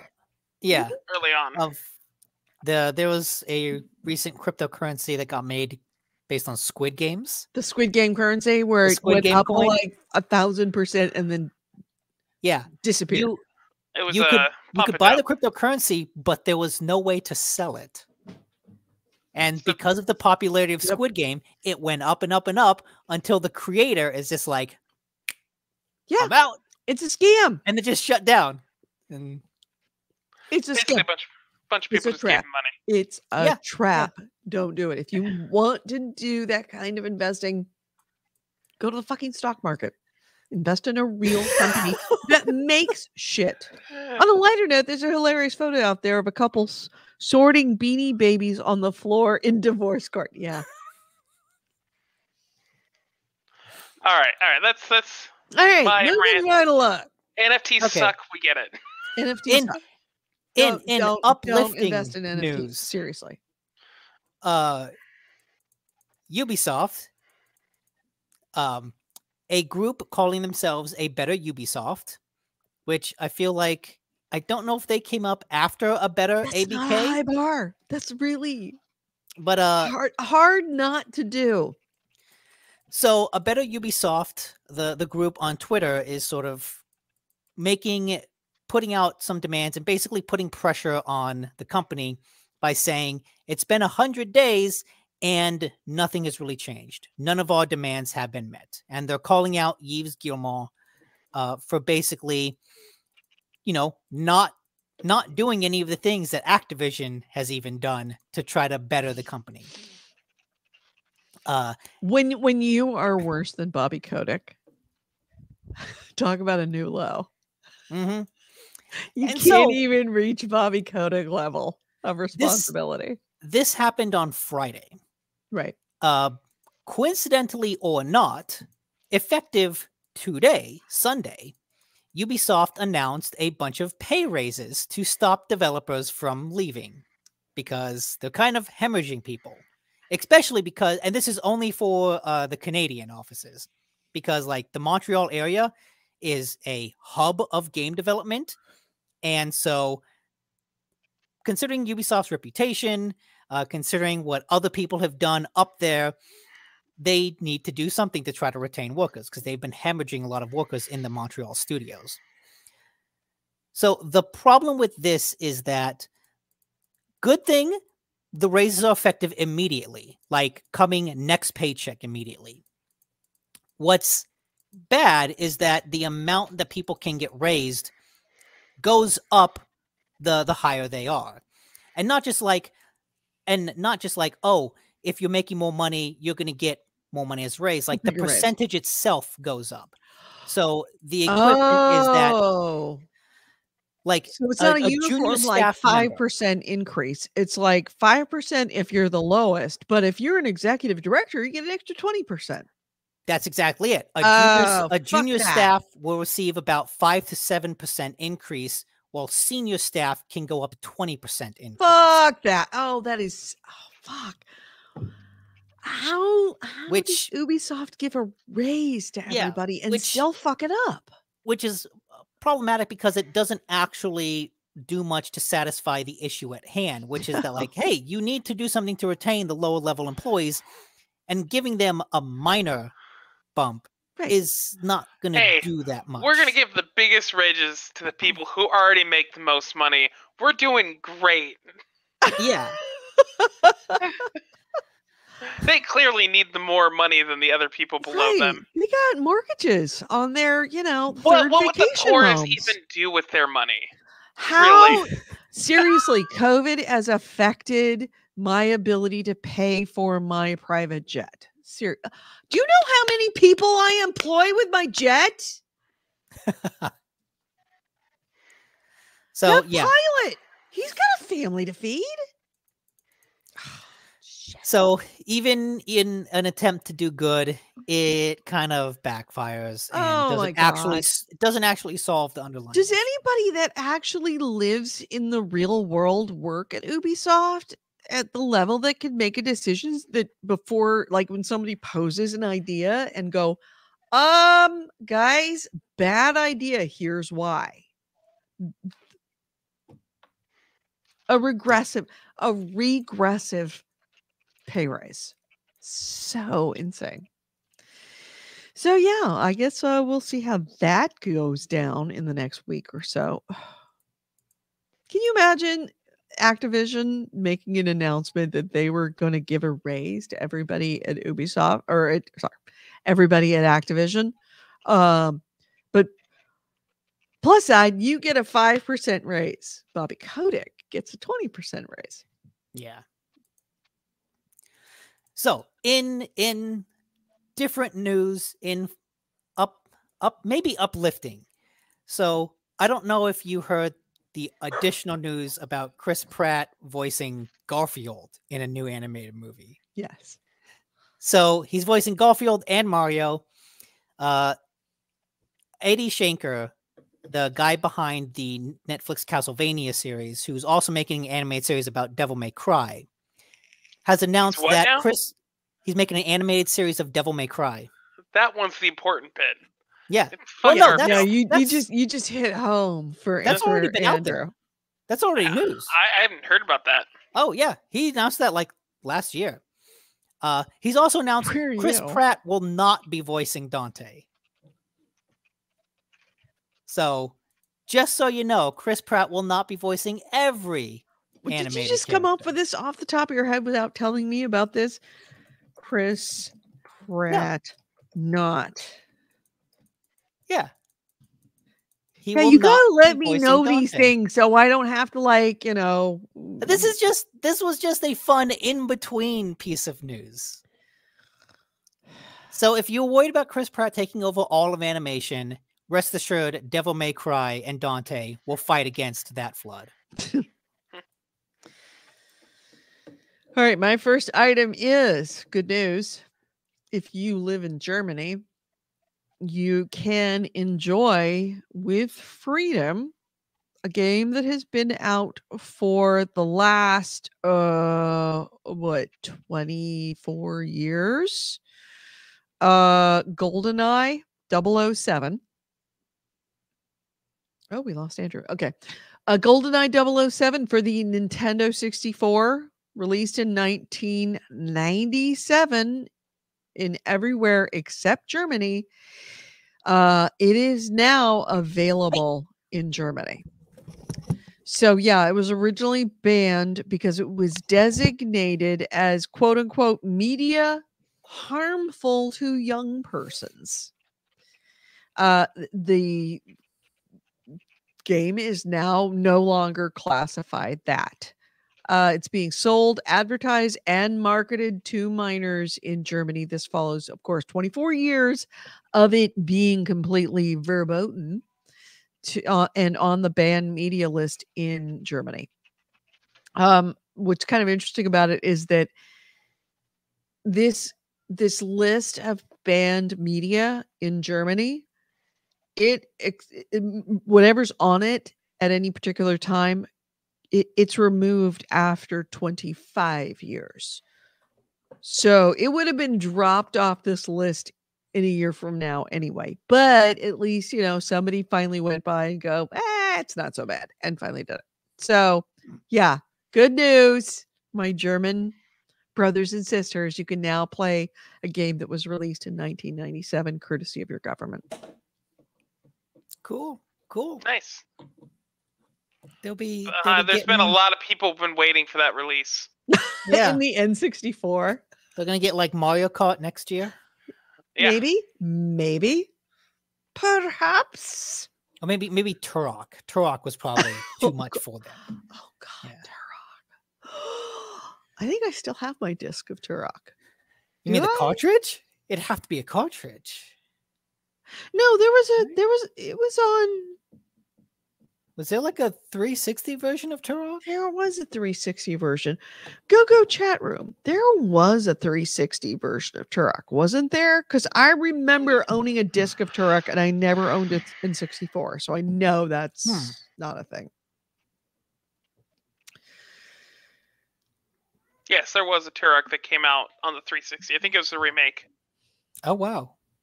Yes, I remember that. Early days of GameHounds, playing it with Hawks for about 20 minutes. All right. Next item. Returnal has had an update that adds a suspend feature. It's not really a save feature. How it works is when you're in the middle of a run, you can basically go to the menu, say like save and quit. And that's it. And then the next time you load up the game, that save file is deleted. So they're trying to prevent you from... Fuck. Can you go? I've got to take care of a cat. Okay. Oh no. It's on you, Nick. Andrew, go. Okay. Well, my only other story is one that like Nick would be most interested in. So I'm gonna have you go. Then I'll go. Yeah. So, a bunch of ex-Blizzard developers, and if you recall Blizzard being part of the Activision Blizzard shit show that we have talked about and continued to talk about for quite some time for, discrimination against women, sexual harassment against women, discrimination against people of color, discrimination against transgender folks, pretty much just being a shitty company. A number of ex-Blizzard developers have started a new studio called Notorious Studios that have exactly 0 women on their development team. In fact, let me take this off here. The only quote-unquote member of staff on the company is a dog. So it is called Notorious Studios. It's an RPG studios made entirely of former Blizzard developers, most of whom worked on World of Warcraft, obviously being helmed by Alex Afrasiabi, who is no longer with the company because he's just a little bit rapey. So yeah, they have made an announcement that they're releasing. They've developed this new studio. They're going to be working on games. And in an interview with Venture Beat co-founder, and the guy's name and last name is Kalecki. Let me stand by. Oh, by the way, the dog's name is Ellie. She is the chief morale officer. So yeah, the studio, one of the studio's co-founders said that yes, Blizzard is having lots of problems, but there is a very easy solution to Blizzard's problems with gender inequity and discrimination against women. They said what's important is starting a culture of having no tolerance for harassment and nothing like that. Also being transparent and open. Thank you so very much. Also, coincidentally, a really good way to avoid women being discriminated against in your company is not actually having any women in your fucking company. Here's the thing, like, I don't necessarily have a problem with an all-male studio. I guess it depends, like, on paper. It depends, like, what their hiring practices were. Like, if this happened just because, sure. But if, like, they didn't pick up women or, like, they didn't hire them intentionally, the fact that there's a female dog, like, is the only employee, that's kind of red flaggy. But, like, well, here's the thing is that it wouldn't be an issue in an industry where women are very equally represented.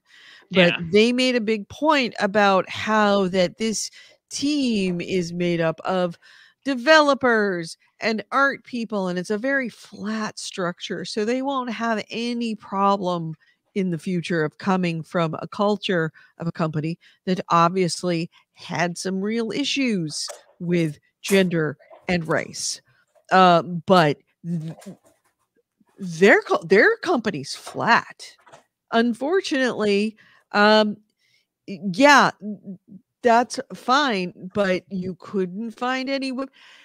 Here's the thing. Also, not a problem for you to start a studio. It is a really fucking stupid for you to do an interview about Venture Beat saying that's the solution to gender discrimination is to have a flat hierarchy. when you don't have any women in your studio, you couldn't find a single woman that worked at Blizzard. You couldn't find a single woman that worked at Blizzard to come over with you? Art, Also, developer, coder, PR, how many people are nobody? here, though? Like, how many people are in this company?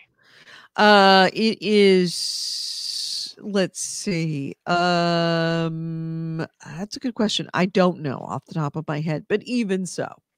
Well, I mean, if it's like, I don't know, 4 dudes. No, like, it's bigger than that. It's big enough where they have a chief morale officer. If you're Who's going a dog to named Ellie. And again, if you're an all-male studio, sure, but maybe don't talk about gender discrimination. Like, just keep that away from your talking points. Just move along. Don't say anything about that because you're not in a position to have that conversation. Yeah, like, just maybe incidentally, they're right. Incidentally, one of the major investors in this company, it's big enough to have investors. One of the big investors. Anybody want to take a guess? Isn't it Riot? Riot. Yeah. Yeah. Also, another really freaking problematic company, to say the least.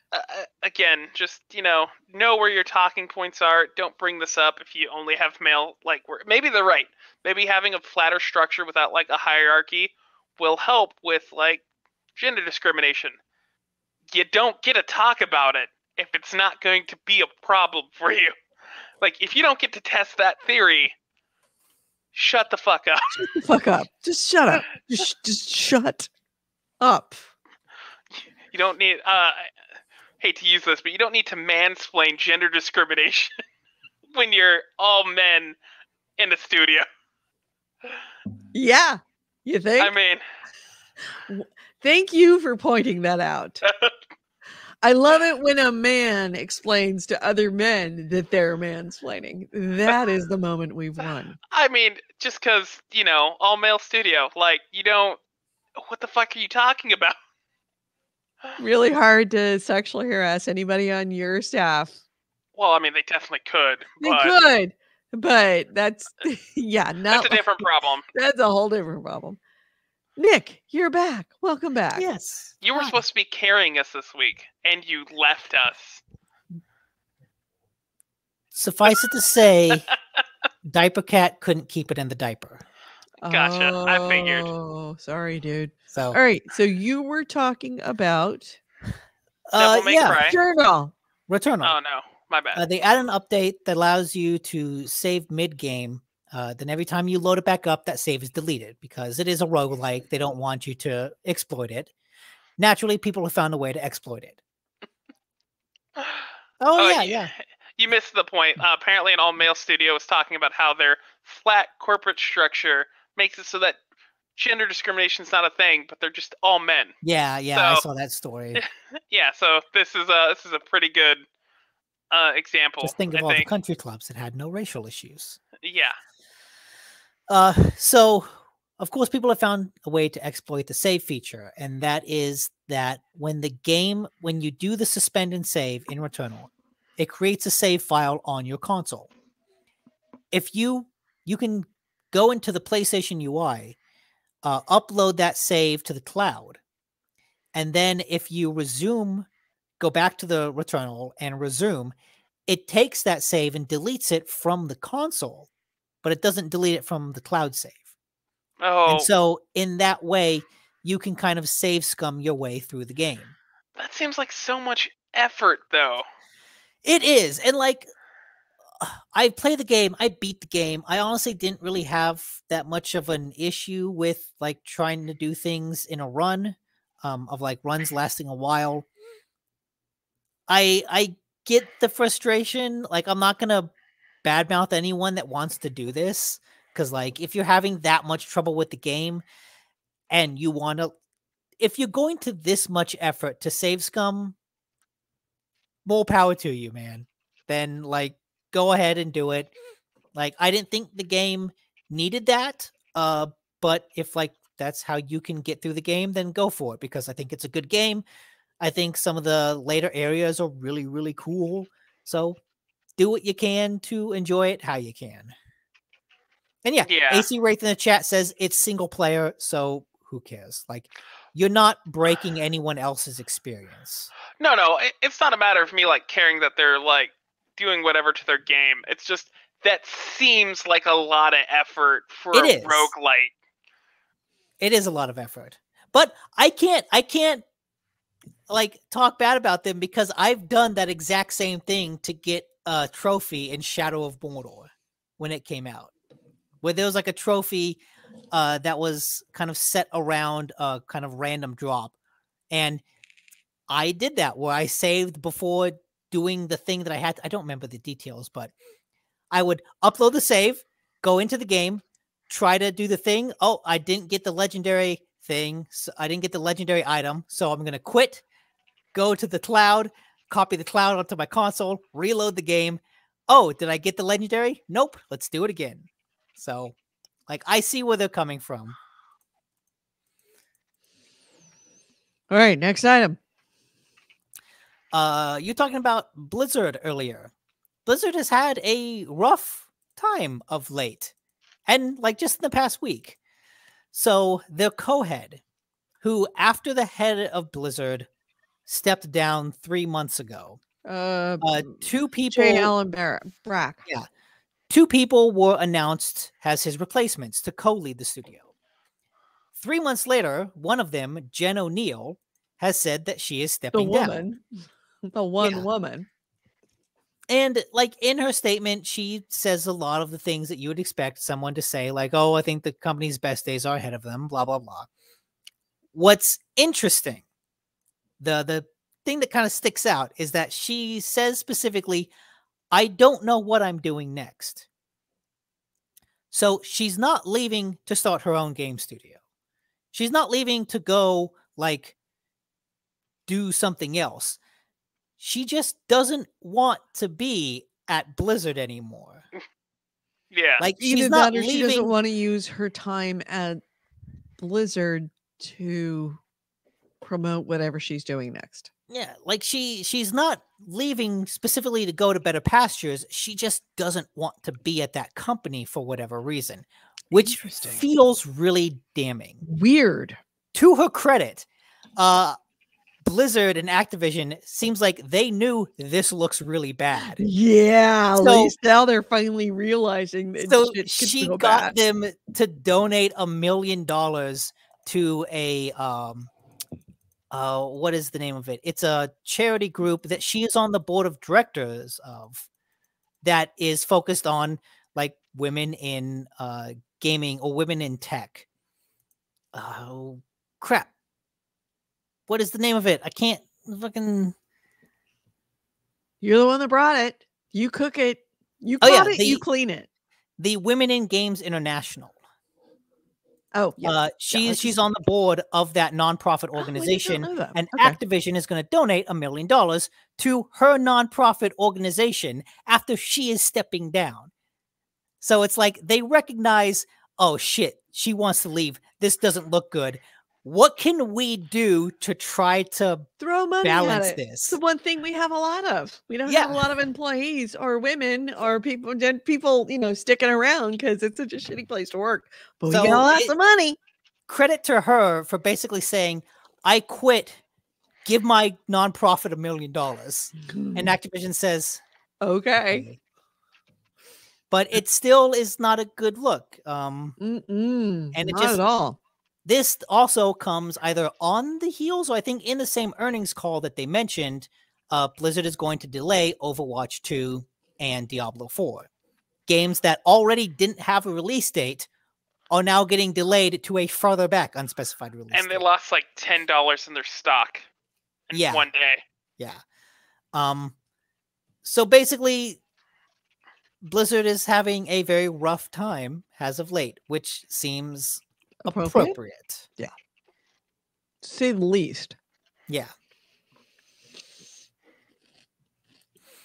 It seems like it is all you. It is all you at this point. This is the Nick show. We are just I do have one thing. Okay. I'll just say, in addition to that, it looks like the player base of their games that in the same earnings call, the player base of the games has also dropped fairly significantly. Well, I think that given the size, given the scope, and given the sheer magnitude of the problems that they're having, this is not something that's just going to blow over. Ubisoft, yeah, it was bad, but it, for all intents and purposes, blew over.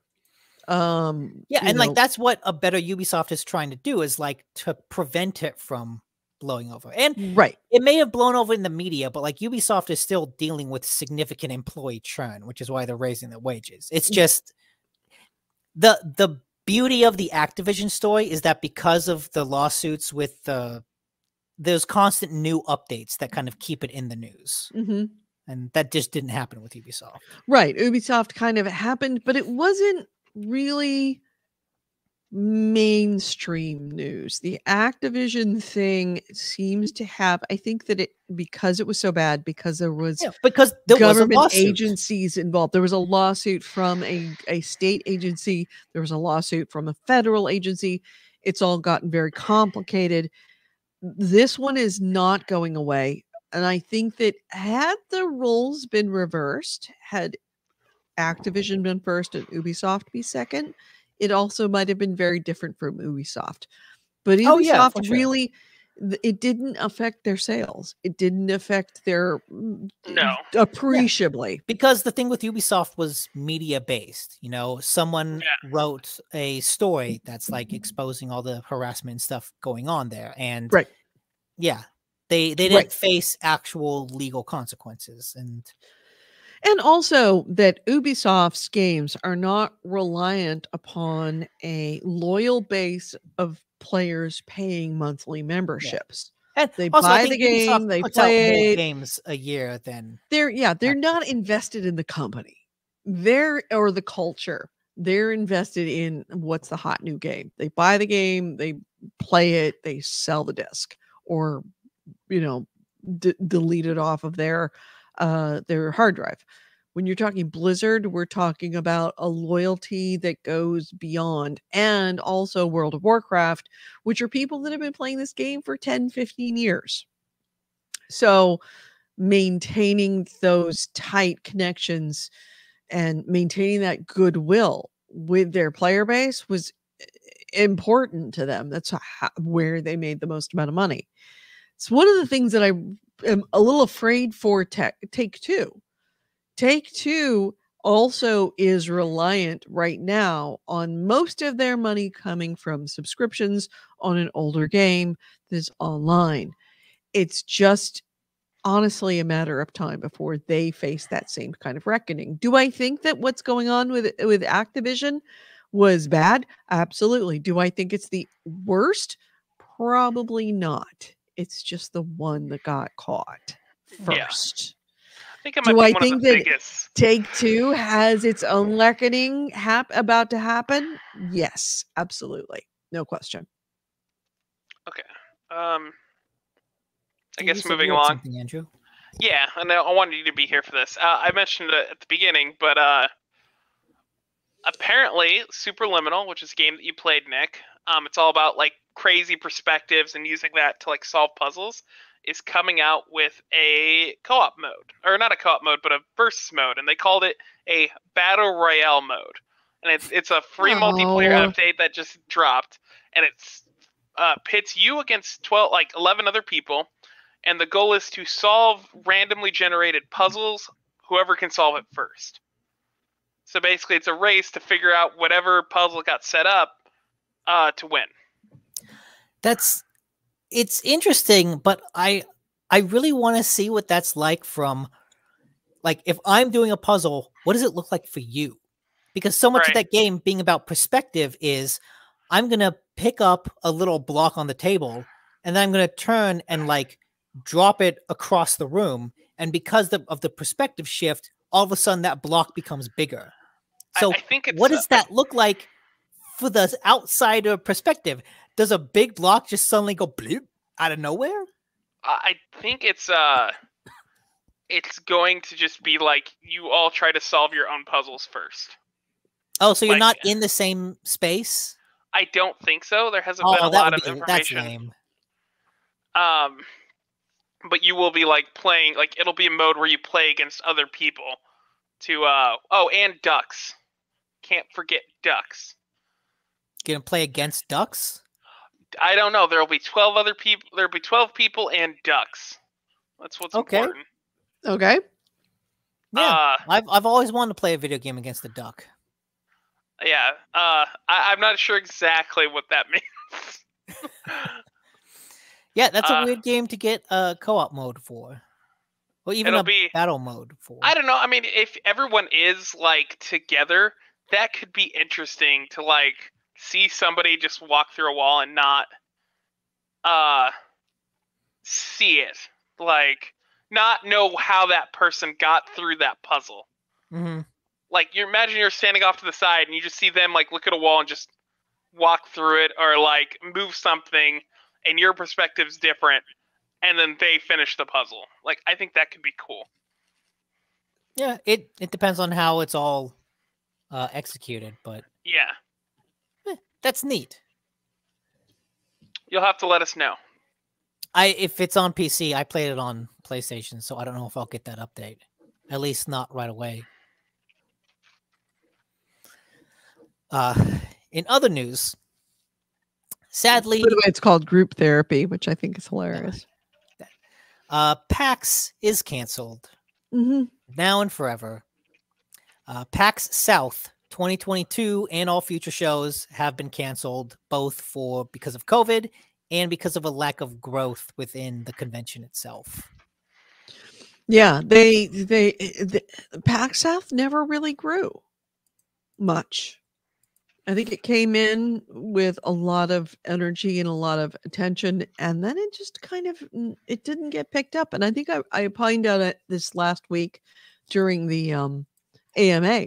I don't know if it was because they already have Texas because it was in San Antonio, and Austin has South by Southwest, which does also include games and movies and all this other stuff, music. It's just kind of a multimedia showcase. I don't know if the fact that South by Southwest sucked up all the oxygen that they couldn't break through. I don't know why PAX South didn't work. But yeah, I mean, it just never took off the way that Boston did, the way that obviously Prime did. I guess that would be PAX West. I have no idea what PAX Australia is doing, how well it has done. I imagine it must be doing okay just because it's local. And right, like, hey, but so is PAX South. But it's much easier for someone in Texas to fly to Seattle or Boston than it is for someone in Australia. True. One of these days, we should all go to PAX Australia. Yeah, sure. Sure. I'd love to. We went from sure to sure. No, I would generally love to go to Australia. Yeah, I would too. Just the idea of me going to Australia is not something I see happening in my near future. You should. Okay. Just saying. Do it, Andrew. Yeah. Get your fucking passport, Andrew. PAX Midwest is still just me and DJ Phil TV Collins. We should just throw our own PAX. Sure, why not? Just get a ball. Make sure there's a ball pit, though. Actually, we have a gaming tournament that's going to be going on here soon. Really? And yeah, the Mid-America Center. I think that's what it is. What games? It's just a general like competitive thing. It's meant for charity, and it's going to be like 26 hours of like nonstop gaming. That's pretty cool. There's going to be like Rocket League, Valorant, CS:GO, and it's going to be like a whole setup thing. Are you going? No. You should COVID. You should go and compete. No, I'm trash, and I have no friends. You should not there. compete. No. Unless would be a bad idea. I will go if DJ Phil TV Collins wants to go to a competitive gaming arena with me, and then I'll go. And I know that answer's never in a million years, so I'm safe. Don't forget to bring your rally sticks in the stands. Going Like on they do in GameHounds Japan. t-shirt. Got to rep the podcast. Mhm. Oh, I will totally Totally. buy you the t-shirts if you go. But you should get your passport, Andrew. I'm just saying you might want to get your passport. listen, Oh. it's never even crossed my mind that I may at some point travel outside this country. Andrew, get your fucking Jesus, passport. it suddenly turned into a found footage horror movie. Yeah. She Unfriended 3. in like a couple weeks, years, whatever, I'm just gonna disappear, guys, and I want this episode to be used as evidence against Edie in the court of law. Like, Well, it Edie depends. Did you get your passport? If you Okay. get your passport, you're fine. Get your fucking passport, Andrew. Anyway, speaking of delays, Marvel's Midnight Suns, basically the Marvel XCOM game made by Firaxis, has been delayed into late 2022. It was coming out in early 2022, March, and now it's just been delayed into an unspecified late 2022. Did they say why? Other than, the standard. No, just more time, help us add story, add polish, blah blah blah. Best gaming experience ever. Yeah. Oh yeah. We want to improve the gaming experience. Who Is knows? anyone really waiting for this game? I know I some kinda people am. are. I love XCOM, and I love more games like XCOM. Like, that strategy level of like game is fun. So Mhm. anything that like expands upon that, I'm for. So I'm looking forward to it. I'm definitely gonna see what it's like and give it a try.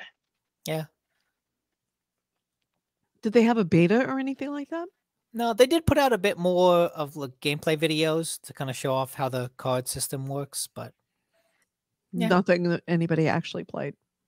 Marvel's Midnight Suns is the XCOM one, right? it's by the team that did XCOM, but it's not an XCOM like game. It's the one by Firaxis that's like card based combat. That's not what I thought. I don't care. Chuck it in the bin with it. I thought it was XCOM, Marvel's XCOM, essentially. No, that's the catchphrase that was going around before they revealed it, because it's by the team that makes XCOM. All right. Well, Oh wow, he's hardcore out. Okay, moving on. Netflix has. Oh wait, you wanted to say something? I do actually have to dip out. I have to get some stuff Okay. done. I'm sorry, I have to leave early, but we're encroaching on like 3 hours, and I think you have a few more stories, don't you? Oh, now we yeah, have a problem with 3 hours. How many times did you force me to go 3 hours? Hey, there have been times where you have pushed 3 hours too. Yes, but I have never specifically tried to keep me on. Yeah, hit but the 3 hour I've grown as a podcaster. How dare you? Oh, well, then just say no. You can go, but the camera has to stay. Just zoom in on the cat in the background. Oh, I don't know. I do not have a zoom function. If I did, I totally would. But unfortunately, I have to dip out, and I'm sorry All right. about that. Okay, Talk to you later. later. Yes. In other news, Netflix has added. They had been talking about adding games to the Netflix app, and they've started that on Android. No mention of iOS yet. They've added just a select few games.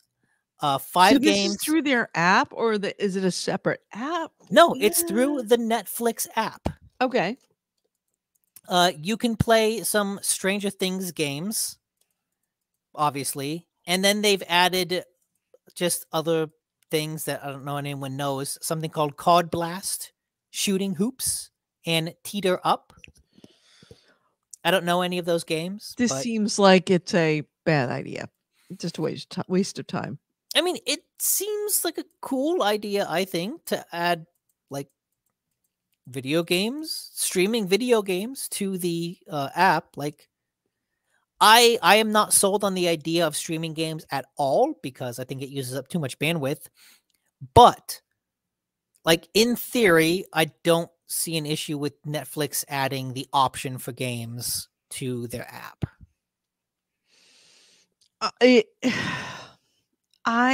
Has there ever been a successful marriage of movies and games? What do you mean? Well, I mean, there's been a number of different entities that have been okay in the movie space and then tried to add on a gaming adjunct to them, and none of them have succeeded. Yeah, but I feel like this is different because it's still keeping them fairly separate. It's not trying to like make a movie and gaming product. It's just, hey, you can stream games and you can stream movies. Like, it's not Stranger Things season 4 isn't going to have some video game that you have to play in order to see the episodes. Hey, So see it's not gonna that link I'm into okay something like with. that. No, see, Bandersnatch sounds proved dumb. that for me. Bandersnatch Yeah. was awesome. Bandersnatch was meh. I like Bandersnatch a lot. So if that was the case, absolutely. But they really need movie companies really need to stay in their own lanes. Now, granted, if anybody's going to make it successful, it would be Netflix. They seem to have their heads screwed on properly. And see, they're not developing their own games, and I think that's key. They're just putting games on their platform. All right. Well, I mean, even so, I think in general, like you said, streaming movies in general is a bad idea. It doesn't ever work very well. The fact that they're a movie company that is trying to do it also does not bode well. Yeah. Yeah. I'm for the option. Mm-hmm. What's it? So speaking of streaming games, Nvidia's GeForce Now has added support for Microsoft Edge. And since you can access... This is another one that you just added off the top of your head. No, I thought I mentioned this before. Okay. You can... So because they've added support for Microsoft Edge and you can access Microsoft Edge from your Xbox, you can stream PC games to your Xbox using GeForce Now. Ah, yes, you did.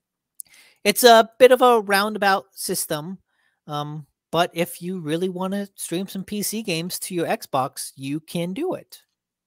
So how do you go about doing it?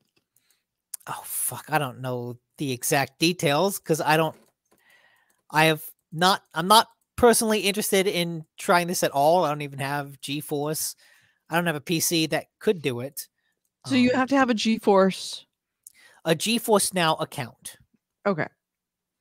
And then you can stream it. You can open up Microsoft Edge in the Xbox. Okay. And then you can stream using GeForce Now. You can stream games from the PC to that app and then play them through that app on the Xbox. It's not bad. It's not a bad idea.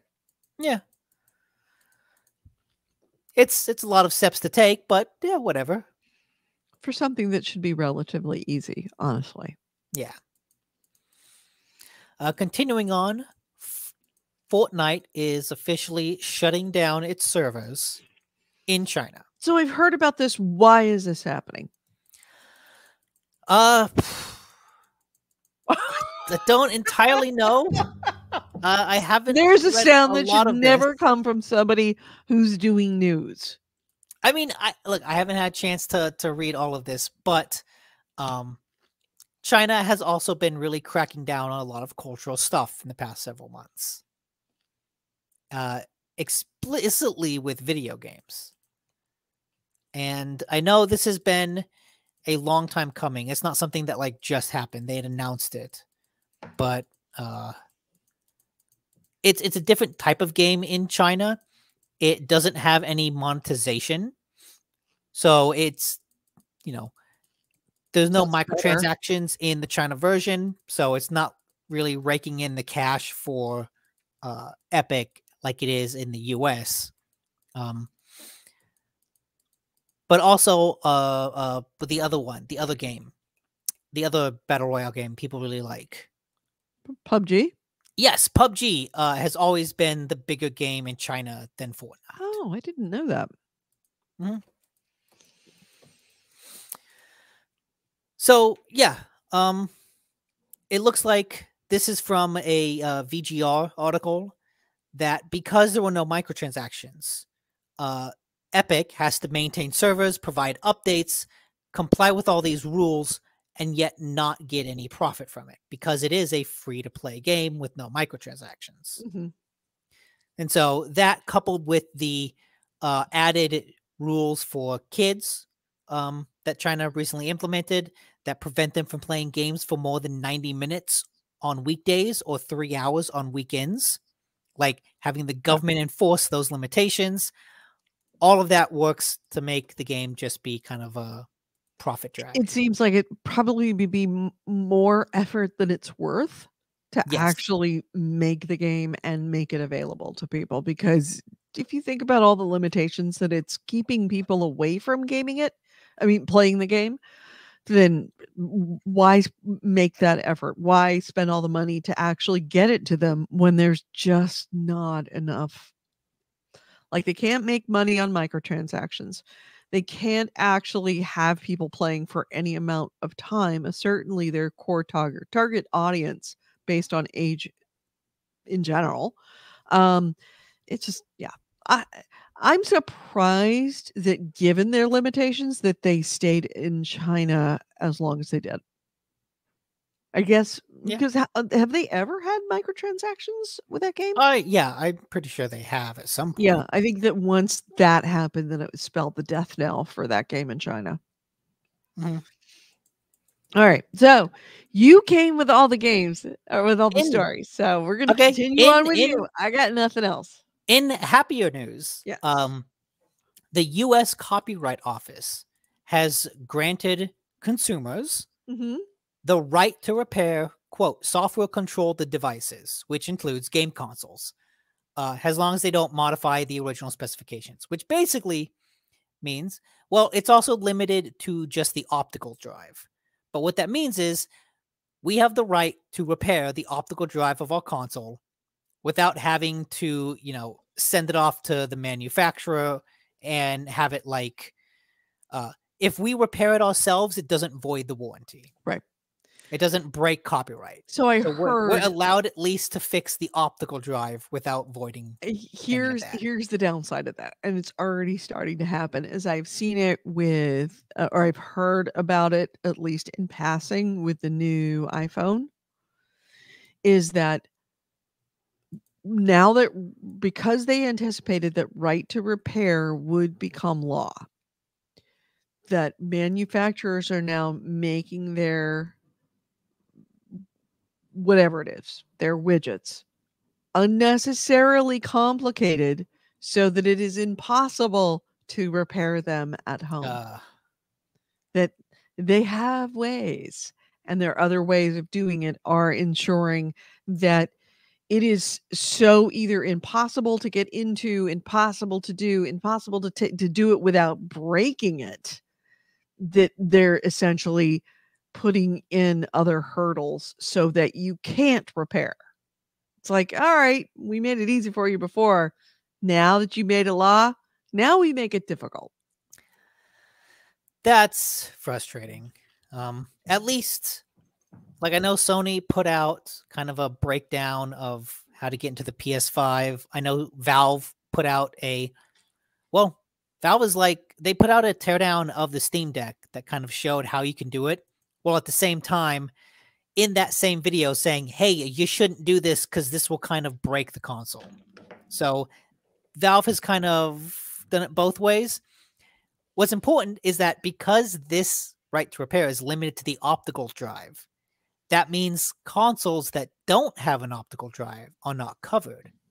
So things like the PS5 Digital Edition or the Xbox Series S or the Switch, things, if the right to repair is limited to an optical drive and your console doesn't have an optical drive, then you're not covered by right to repair. Yeah. Interesting. So, little loopholes. Well, those will eventually get themselves sorted out. Yeah. And iSave was possibly the greatest news for last. From Software has put out a 20-minute gameplay video of Elden Ring. And didn't you say that this was like the big story of the week? Oh yeah, it totally is. This is I saved it because I know you and Andrew don't particularly care, but this for me Not was at the all. biggest thing.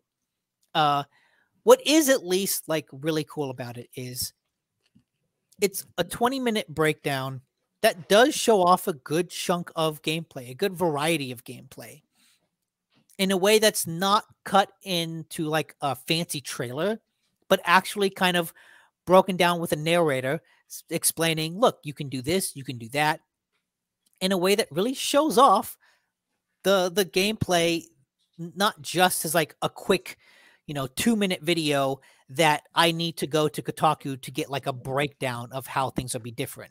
Like the video does that. And what I noticed is it looks like the video actually took out the UI to kind of make it seem a bit more cinematic, but it does cool things, kind of showing off how you can encounter people in the world, showing off how navigating this vertical world works with a horse, because your horse, they're like jump pads and your horse can double jump. The variety of ways that you can enter a dungeon and interact with the dungeon, as opposed to Dark Souls and other things that were, much more linear. What's also interesting is just how much the world looks like a From Software game, how much it looks like a Dark Souls game. Like the aesthetics, the lighting, all of it looked like a Souls game in an open world in a way that's like actually really impressive from a design and artistic point of view. So yeah, that game is still scheduled for January of next year, and that'll probably be the best game of that year. So 2022 is really all going. 2022 is downhill from January. I think you've drunk the Kool-Aid. I've played enough of their games to know that I really like their games. I think that you have gotten a little high on the farts of From Software. Are you saying I've delved too deep into the Ruina madness? Yes. Indeed I have. Well, this is just a fun story. Speaking of Souls-like, the YouTube streamer, the page needs to load. Someone has beaten Dark Souls 3 using Morse code. So Twitch streamer Rudism, which I need to watch more of his stuff because apparently he does this kind of thing a lot. He created a rig that's just one button, and using Morse code basically translated different move sets for Dark Souls into that one button. So like, hold on a second before you go any further. Okay. I need to share this with you. You said his name was Rudism, right? Yes, Rudeism. Okay, so I went and I entered the name Rudism at the top of the screen, right? To see if there was maybe something to look up on YouTube. Can you see what the suggested search is? Nudism hyaluronic cover cushion? Hyaluronic cover cushion. What's hyaluronic? I don't know, but I can't wait to find out. Nudism moist cover cushion review. Is hyaluronic like a skincare routine? And by nude, they mean no, the hyaluronic. Nude? Hyaluronic must be. Go chat room. What is hyaluronic? Cleo Nudism hyaluronic cover cushion. Wait, hyaluronic acid is a clear, gooey substance that is naturally produced by your body. The largest amounts of it are found in your skin, connective tissue, and eyes. Its main function is to retain water to keep your tissue well lubricated and moist. So it's basically a moisturizer. It's a moisturizer foundation cover cushion. But still, when I was like Nudism hyaluronic cover cushion, what the fuck? Yeah, that's a lot. All right. Anyway, you were saying about AC what Wraith was it? RUDE, not UDI. Yeah. And AC Wraith asked if Elden Ring would look like a Kingsfield game because of the aesthetic. I don't know, because I have not actually seen what any of the Kingsfield games look like. So I can't really compare and contrast those. Part of me just wants to go back and play one of those, or at least try to play one of those. See if there's some way to do it. It's on YouTube. Rudeism. But yeah, so he basically created a rig where different inputs of Morse code translated to different moves. So, you know, 1 dot moves is an attack, 2 dots is a dodge, dot dash goes left.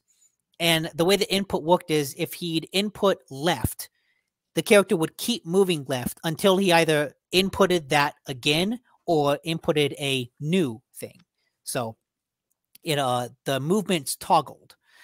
And he some fucking how managed to beat Dark Souls 3. So I'm watching one of his streams here where he beats, what is it? Hades? Hades using a pomegranate. Oh, wow. He's taken a pomegranate apart and basically put electrodes into pieces of a pomegranate to create buttons. That's awesome. That's ridiculous. I gotta check out more of his stuff, because if that's what he does, that looks ridiculous and fun. Yeah. Let me see. I'm looking. Again looking on YouTube. Beating Crash 1 using a mango. I made a Lego Star Wars helmet into a controller. I beat Fall Guys using jelly beans. That's perfect. Yep, there you go. He's using jelly beans to play Fall Guys. So yeah, all right. So he's my kind of guy. Yeah. All right. So anything else? One final piece of fun, good news. Twitch has added a category to its streaming, and it's basically for cute animals. Well, it's about time. Now when you go to Twitch, you can just go to a category that's like, show me cute animals. Don't show me. You should have that Twitch channel, Nick. I don't know if they stay in place long enough to do it. You can. You could just have you thought about putting some catnip in the corner? No, yeah. Just put the catnip in and just watch the cats get if you want like cat high. videos, I could give you all the cat pictures and videos on my phone, and you could probably make like an hour montage out of them. You want to give me your cat videos to make a montage? I will fucking do that. I will do anything for money. Okay, now the difficult thing is like, well, fuck, how do I transfer all those files? It's what Google Drive is for, dude. Okay, I'll have to. All right, so I'm with Andrew. We are now at 5:15, and we've turned the clock back. Last week, this would be 6:15, Nick. We need to stop. Do we though? We do. Do we really? We really, really do. What else is in the news? What has happened? No.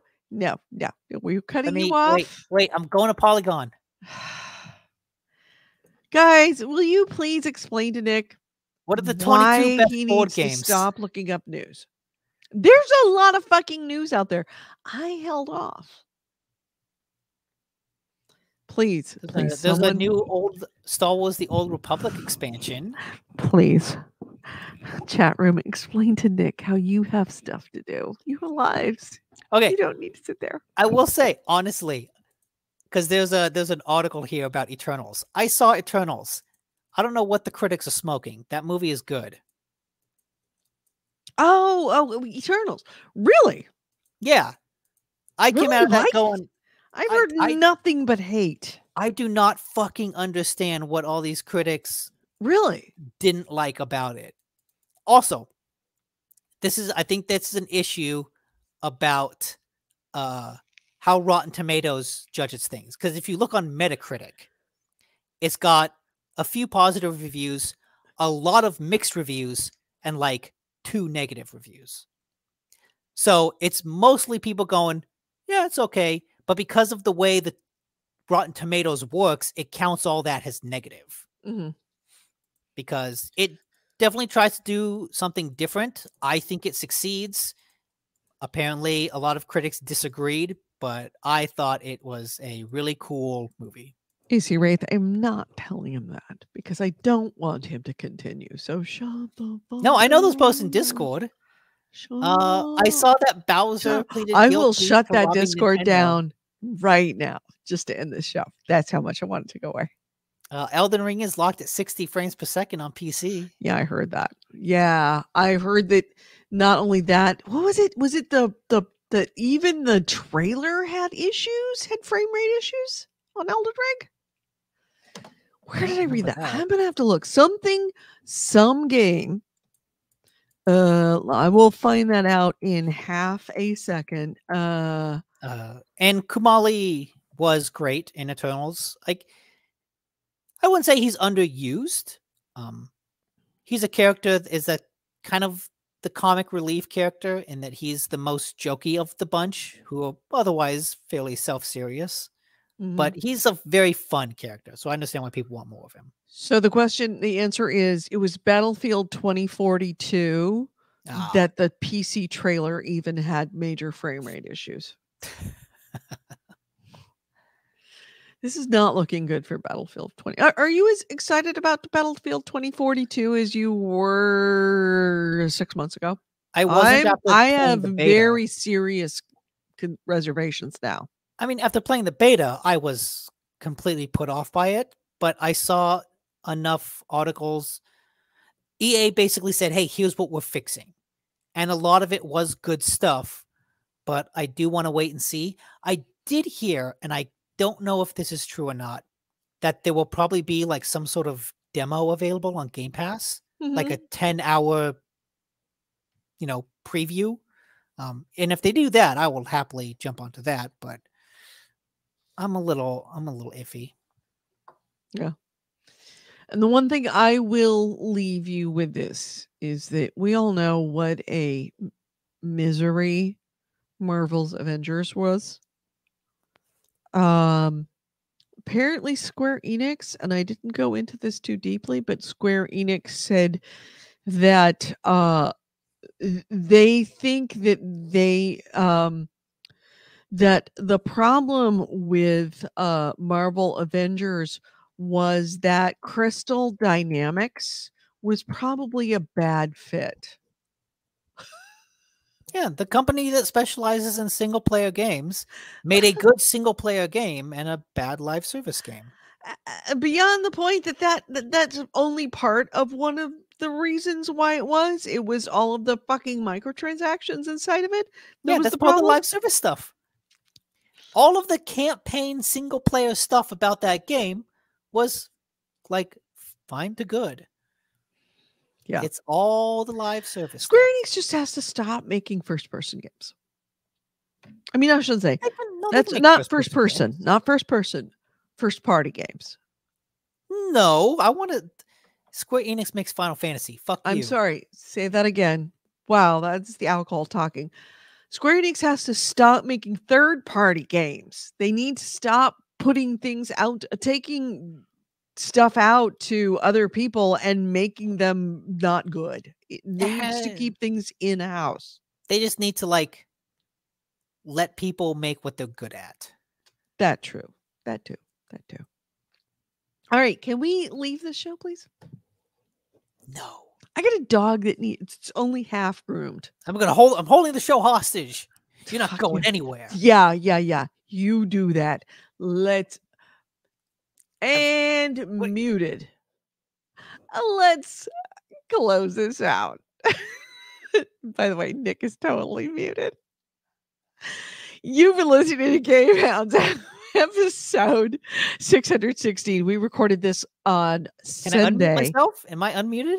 Yeah, you unmuted, but I'm muting you back. All right. And we recorded this on Sunday, November 7th, 2021. I've been Edie Sellers with me has been Nick Nicola and Andrew Smith. If you ever want to get a hold of us, please feel free to do so by emailing us at gamehounds.net, gamehounds@gmail.net. Our website is gamehounds. gamehounds.net. Talk to you next week. Freedom of speech. Bye, everyone. Freedom.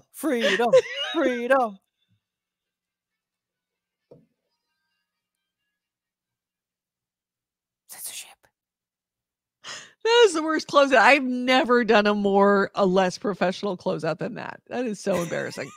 All right, I gotta go. Video. I have literally a dog that looks like a monster right now. He is only half groomed right now. Okay. And it's not the good half. So I've got to groom him. Oh wait, all Everybody, that stuff was only half a dog? that's only half All a dog. that fur? Oh, That's only half a dog. Buddy, come here. Come here, bud. Come here, bud. Not you. Not you. Come here. Buddy. He's like, what are you going to do to me this time? I don't want people to see me. Come here. You're going to show me off to the camera. Come no. here. Come. I have to go get him. He knows he looks dumb. He's like, I don't want people to see me. No. It's like a kid with a bad haircut. He is like a kid with a bad haircut. You're shaking. You're literally shaking because you know shit's about to go down. I'm just showing you off. It's all right, buddy. It's all right. The misery's going to happen tomorrow. So yeah, that's just this side. He's still not done. Oh yeah. Yeah. He still needs. Yeah, he's a whole lot of not done, and of course there's his head. I can see. Yeah, a lot of the legs you didn't do. You just did the body. Yeah, I just did the body and the top of the leg. So he's got a ways to go before he's officially gremlin. He's like, Yeah, look at those eyebrows that fur over his eyes. He's party up. He's party up front, and business in the back. Oh, yep. So he's got a ways to go. There you go, bud. Buddy being a good dog. He is being a good guy because he knows shit's about to happen to him. So good luck. Maybe save that for tomorrow. Drunk Edie shouldn't shave the dog. I noticed you're the only one who says that. I'm sober now. Okay, good. I'm clear. By the way, if anybody was curious, I was eating Triscuits through the show. I was sucking on Triscuits. Very small pieces of Triscuits, sucked on them until they were soft because I realized, oh, I've only had a bagel this morning and I've just had more liquor than I should under those circumstances. Yeah, that was a bad idea. So, everyone, thank you so much for listening to us. If you like this show, I'm sorry. Like the show? I don't know why you would. I have no idea.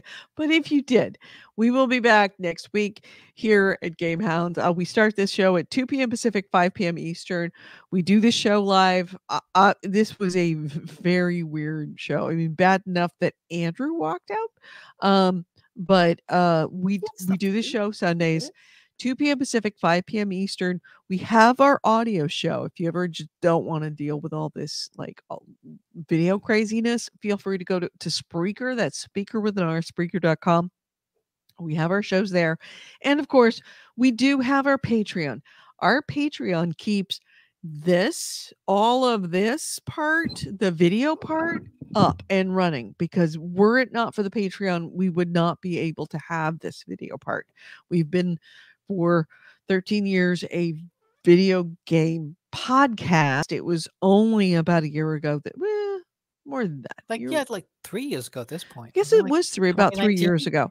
Yeah, it was 3 years ago that we started the video part of it, where we record the show live and we do the video.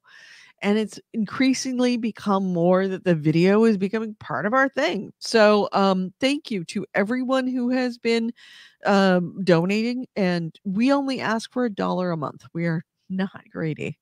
We're just looking to pay some bills. That's all. Nick and I have our day jobs and we are not looking to quit them. Andrews has his night job. He's not looking to quit that. We just want to do for what Patreon is intended to do. Pay for the costs of putting out content. So thank you for all of you who are donating for that. It makes a difference. It does pay for all of the extra costs in order to do the video. We will be back next week. Thank you so much, everyone. Have a good week. Yep. Be safe out there. Get your fucking vaccination, asshole. Just kidding. Get your vaccination. Seriously, get your vaccination. Talk to you next week. Bye. Bye.